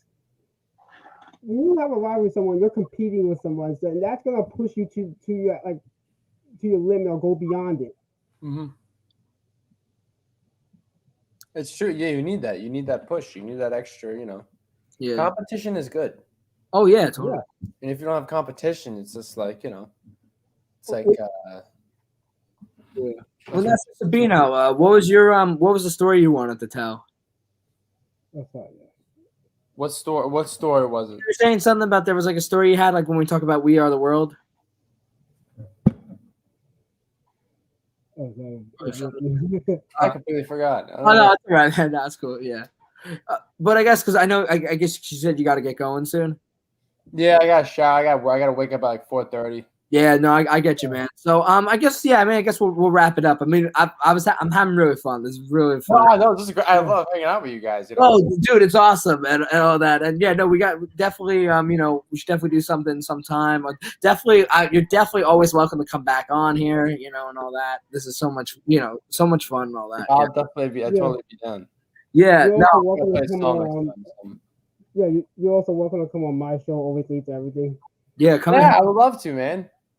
Yeah, I cover like music, video games, anime, and all that type of stuff. So yeah, it's also right up my alley with video games and music and all that. Yeah, well, it's funny because like me and Anthony, like when we came up with the show, like I have like two ideas because I have like another podcast that I want to do that'd be more of like talking about like musical influences and all that stuff, and like with Anthony's, like I thought like why don't we do a stuff talking about like like interviewing music artists from like Long Island, see like who we can get and all that, talk. Great idea. And like because like so we kind of had this like even though it's on my channel because we thought of like because like I thought maybe doing a group channel, but Anthony like taught me to my senses, like just told me it was like you have a channel right now, this is your idea, put it here, I'll but like I'll still be your co-host and all that, so and that's what we did. Yeah, that's awesome. Because he wanted to like make it like a separate page or whatever and do it whatever, but I'm just like, do it on your thing. Like I already have my own stuff that I'm doing on my channel. Yeah. So I have a whole bunch of projects I'm doing. So do it on this one. Yeah, exactly. Yeah. But also, I will say, I'll do a shout out to Anthony's channel. His channel is really so. Yeah. You should check out stuff. So, it's really good. Send me the links. I want to. Yeah, sure. It's also on the YouTube thing, and also too. I'll put your channel on the link too because I forgot. Like, do you have like multiple channels, Sabino, or no? Just one, just my one. Okay, that's the one where you do the drum stuff. Not my old one, the newest one that I post. Okay, the one where you did like the Mario Jam on. Yeah, that one. Yeah, okay. Do you have any social media pages? Yes, I do. I have Anthony JP Sabino is my Instagram. All right, I will definitely add you on that. And Yeah, I had on Instagram, like, yeah. Well, you tagged his name in it because I saw like Anthony was promoting it too. Anthony's a good promoter. The thing about Anthony Sabino is that like he's got like the connections all over the place. Like if you know a musician, all that. Well, that's funny because like how because Anthony, I was telling him because how he knows Emily as well. Because I met Emily through Anthony because she went to Suffolk at the time and stuff like that, and I was telling Sabino that we heard her perform and all that, and and no, she's got really good stuff, and also too, like I would recommend her album too. I'm gonna check it out. Yeah, I think she was actually watching at 1.2. Yeah. But yeah. Let's go to see her again perform. I would love to go. Yeah. I'll let you know when she's performing. Maybe. Yeah, we all should get together. That'll be great. Yeah. Oh, that'd be funny, see you guys reunited and stuff like that. We brought, and it's like me and Anthony, we brought it together. Well, and I haven't really spoken to her, really. Like, I know her, but I never really talked to her, really. Well, she made it seem like, from what she said, is that, like, everybody in Five Towns, like, follows each other. That's how she pretty much, yeah. To be honest, like, I didn't really talk to her that much either prior to, like, when I interviewed her on my show. Yeah, because I interviewed her on my show first, and then I brought her on this one. And that one was honestly just as long as this one is. Oh, no, this is longer. This is 2 hours. Hers was 40 minutes. We're almost. No, I'm talking about the one I did on my show. Oh, okay. And honestly, that would have been longer if we went live earlier because we was like really talking for like almost 5 hours. Because just like with you guys, you have really you guys are catching up. That's pretty much what we did, and that was most of the show. Yeah, you catch. Yeah, yeah. I was telling you haven't seen each other since like 2019, so. Just like that Tom was saying, you guys had interacted with each other since like 4 years or something like that. Yeah, like we haven't seen each other since 2017 graduation day. That was the last time we saw each other. Yeah, that's crazy.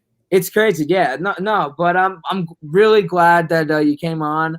I'm glad that we talked about the music process, the stuff with the films, and just dude, keep what you're doing. What you're doing is a great thing. Music's good, the film's good. Keep that energy. You got it, man. Thanks, I really appreciate that. Thank you guys for having me on. Oh, totally. Same with you guys. I would say this: you and Emily, you guys are an inspiration to us all. Appreciate that. Maybe we should. Maybe all four of us should work together on. Yeah. Totally. Yeah. And, maybe the next time I come on, I'll actually have a song out or something by then. Yeah, and you can perform. Hey, we love live performances. That'd be great. Oh yeah, I would totally do that. Yeah. I was going to say this too. Like a band that I have mixed feelings on. I don't like listening to the studio music, but I do like watching the live performances, and that is Imagine Dragons. Yeah, Imagine Dragons is great. No, yeah, I feel like I do feel like the live performances are way better than the actual like records they put out, like the studio records. Yeah, dude, totally. I mean, I feel like when bands are really, really damn good, it's like a lot of times they're better live, and I get on my moods, and I'm like, I want to listen to. Oh my god, next time we gotta talk about live albums. We didn't even get. Oh yeah, we will. No. Like I'm just glad we got a chance to talk about this stuff. Oh, you guys gotta recommend me some live albums. So I really haven't really listened to. All right, I got one. Right I need to. The Kinks, One for the Road. Okay. Listen to that album. That's like an introduction to the Kinks. Okay. I'll be honest though, like a lot of like the big like rock bands throughout the years, like because I listened to like a lot of like the smaller bands, like a lot of the big ones I haven't really listened to too much outside of maybe like an album or two. Mm-hmm. So that's definitely something I wanted to do because I just like, for example, you mentioned Cream. That was always a band I wanted to like get more into, or Fleetwood Mac. Queen is one of the best. Queen's like one of my favorites. No, I'm more familiar with Queen stuff. Like I love their stuff. Yeah, and Hall & Oates too of the 70s too. Hall & Oates. I mean, and my dad were just having to talk about them yesterday. I love Hall & Oates. Yeah, I've listened to them. Like I have Daryl's house, all the stuff that he does, like it's. Really yeah. The one he did of I Can't Go For That with CeeLo Green. Oh my god, that was. Just that was sick, man. And when they did CeeLo Green's song "F.U." like together, I was oh my god. And like the thing, I listen to more of his stuff too. Yeah, I have a weird. So okay, I have this weird kind of theme that I need, like this kind of theme that like really like this memory that always sticks to my mind that I always want to keep continuing one day is like when I was at Suffolk Community College, when I commute there, I'd go on the expressway driving, and when the song "I Can't Go For That" comes on because I have my playlist on shuffle, and when "I Can't Go For That" comes on.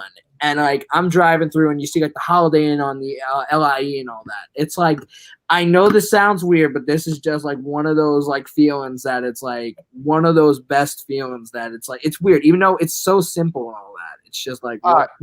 So for the next time I come on, think about like your guys, like whether it's like video games or music or whatever, or whenever maybe a fan I go on your podcast or something. Yeah. Hop on, Tom. Think about your like. Your favorite, like one of your like most amazing experiences you've had with a song or with an album. Okay, yeah, I totally. I have so many. When I think of it, I guess we can talk more about that at another time. But like Revolver for the Beatles, first album I ever listened to on a cassette, and like first album I listened to. Yes, it's my favorite Beatles album of all time. Like just like honestly, dude, you know it's funny. Yeah, it's probably my favorite one also. Yeah. You listen to it, it's in like you're in another state of mind. And like this is the weird thing too. I have the cassette tape had a different track listing than the original one that came out. And the way because the way the album comes out, which I think is great, is how none of the like songs from like John they're all differently placed together. Like if you hear a John song, it doesn't come out after. They're all separated. Wow. But in the cassette version, they combine all of them together basically. Like it starts off with Good Day Sunshine and Your Bird Can Sing, then goes into a few John songs, and then does I Want to Tell You first, and then goes into Taxman as the 5th song instead of the first. Weird.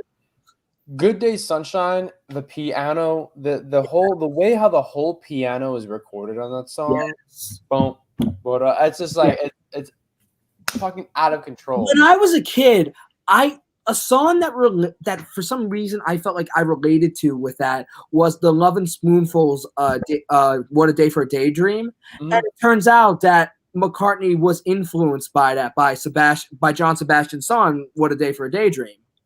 Like, crazy, right? And I have like one more thing, and you'll love this as the Kinks. You know, like the song from the Doors, "Hello, I Love You." Yep. Have you heard the thing is that like apparently that like I didn't notice until like a month or two ago that that they got sued for it being similar to All Day and All Night, and I never thought, and I can't put those songs two together. I feel like they're two different songs.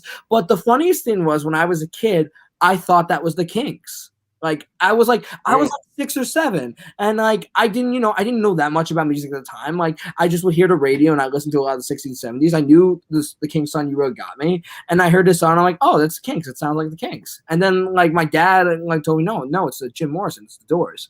Crazy, right? I know, man. Because Jim Morrison really does sound like Ray Davies on that. Like you can kind of hear that like Ray Davies vibe when he does that. You know? Oh yeah, totally. They were trying to go for that. You know what I mean? Yeah, I guess they were. Yeah. And I heard that like they weren't that like Ray Davies was like, well, let's not sue them. Let's just have them admit that ripped it up. I mean the Kinks, so many the Kinks have been copied for years, but yeah, like, hey, as long as you give us, credit, like yeah, you know what I mean, like yeah, and yeah. There's so much more I have to say. Yeah, maybe that's a good way. I think we definitely have to do a part 2 to this. No, yeah, we definitely do. I can't believe it's been 2 hours. It felt like half hour. No, this is. I'm so glad that this. It's almost 3 hours. Yeah. One last thing I will say though is that like one other thing that I really like again, I'm not sure how like a lot of samples and stuff that I listen to from like like hip hop, R&B, and pop music, like the original artists that made those songs, like that's how I found like some of the artists I really enjoyed from that stuff. Mm-hmm. Include like a lot of obscure people. Yeah. Like I'm not sure if you've ever heard of Bowling Jack. I haven't. I appreciate though like that way, like when people sample music and like they use it in a good way, and like maybe like like the thing what they did with the Aerosmith song like "Walk This Way." Well, actually, that was beyond no. Actually, it wasn't even just a sample. They remade the song from like the ground up. Yeah, exactly. Yeah. That's a whole another thing. I feel like what's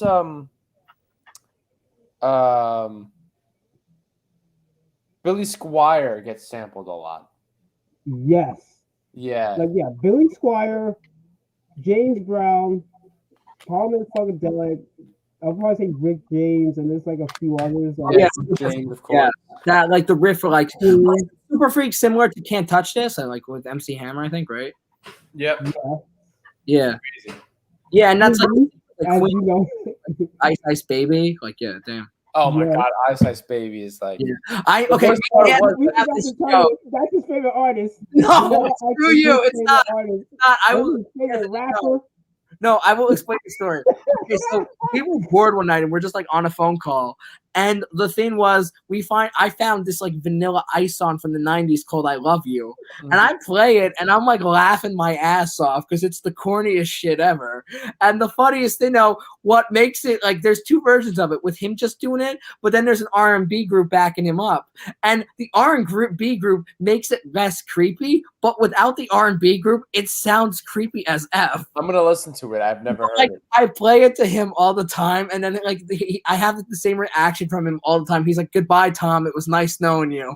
And I'm gonna listen to it. I was hanging with him and his sister, and his sister gave me the same exact reaction. She was like, "Okay, that's it. I'm getting out of the car." She was like, "Nice." You know what, Tom? We should start a whole like new religion, like the religion of Vanilla Ice. Screw Spread you. the gospel. Yeah. What is it, baby? I love you. Oh no, I love you. And it's honestly another, because you know how he ripped off Queen? It's ripping off LL Cool J's I Need Love. Yeah, it is such You a listen to I Need Love, it's the same like song. Yes, it's bad. There's like so many parts where he goes like from the straight of the heart of Vanilla Ice, like he spells out the ice. This is straight up an LL Cool J ripoff. I'm surprised I'm you gonna didn't listen sue to him. it. The comments are like saying, "Just remember, ladies, Vanilla Ice loves you." That's crazy. God, it's one of the best. All right, I guess that's one of the best stories. I don't want to keep you on too long. I know you got to get up. I know that's how we're gonna end it. We'll have it for it to be continued. Yeah, we'll have it for. Yeah, no, definitely. You're definitely welcome back anytime. And like, yeah, of course, like I guess you're on Anthony's show too. Yeah, we'll definitely go. Yeah. All right. Yeah, follow me, and I'll follow you back. Show, then we'll come back with part 3 on here. Yeah. Yeah, that sounds good. That'll work out good. I feel like it's good. I feel like I feel like you guys are really hitting it off. I made new friends. So yeah, I made. No, I love it. I can hang out with you guys all day. All right, cool. All right. We'll talk later and all that. And Anthony, thank you for being on. And yeah, this is another edition of Question About the Magic. All right. Thank you guys for having me. See you guys. Have a good night. Have a good night. All right. I guess we're gonna end it right now. I told you he was a great guest, right? Yeah. No, it was. I can't believe we're like almost at 3 hours. I mean, I know. Yeah, I have a feeling not a lot of people watch it. I know people are coming back in and out of it, but I honestly, it was just no. I was sharing it with a bunch of people. So. Yeah, no, very interesting person to talk to, and like definitely like the stuff he's got. Like, listen to what he did with Superstar. I mean, the music video he did, man. Like he created that like when we were like a senior, when we were both like a senior in high school, and like the video is insanely good that he did, and all that. It was Glory Days and Glory Nights. You can find it on this YouTube channel. But like, yeah, no, and yeah. Well, thank you for the people who tuned in. This will be on for 3 hours if you want to watch. Good conversation. If you're into music and like if you love music and you love talking about it for hours, then this is the channel for you. This is the type of show that you could watch. Yeah, and all that. So yeah, we'll leave it up. We'll definitely have more stuff to come in the next few weeks. Yeah, and follow us on the social medias. I have it on my YouTube channel, on my Facebook group. I also have, if you are on my Facebook group, I've been doing this journey of going through old Disney movies. And I'm doing it in phases because I feel Walt Disney, the animated films, there's a few phases. And I did it from Snow White to Robin Hood. And I'm close to the end of where I'm going to it. The only Disney film I could not see, and I was watching for chronological order. And because in the 40s there was like packaged films with just like short animated films. And a lot of that was because of, in the 40s with World War II, Disney didn't have the biggest budget at the time to do like a long length animated film. But yeah, no, so one of the films is not on Disney Plus or any other streaming service, and I could not find that. A lot of the packaged films I never saw before until, just now, going back. But it was really good going back to that. Unfortunately, the one that I did watch was not on there. But yeah, no, definitely check that out if you're into Disney films or want to go back to nostalgia of your childhood. And yeah, is there anything you want to promote? Well, I suppose. I mean, I still have like projects and stuff that I'm working on. Like I have my Always Late to Everything podcast, Crowd Control podcast. I also do some music stuff.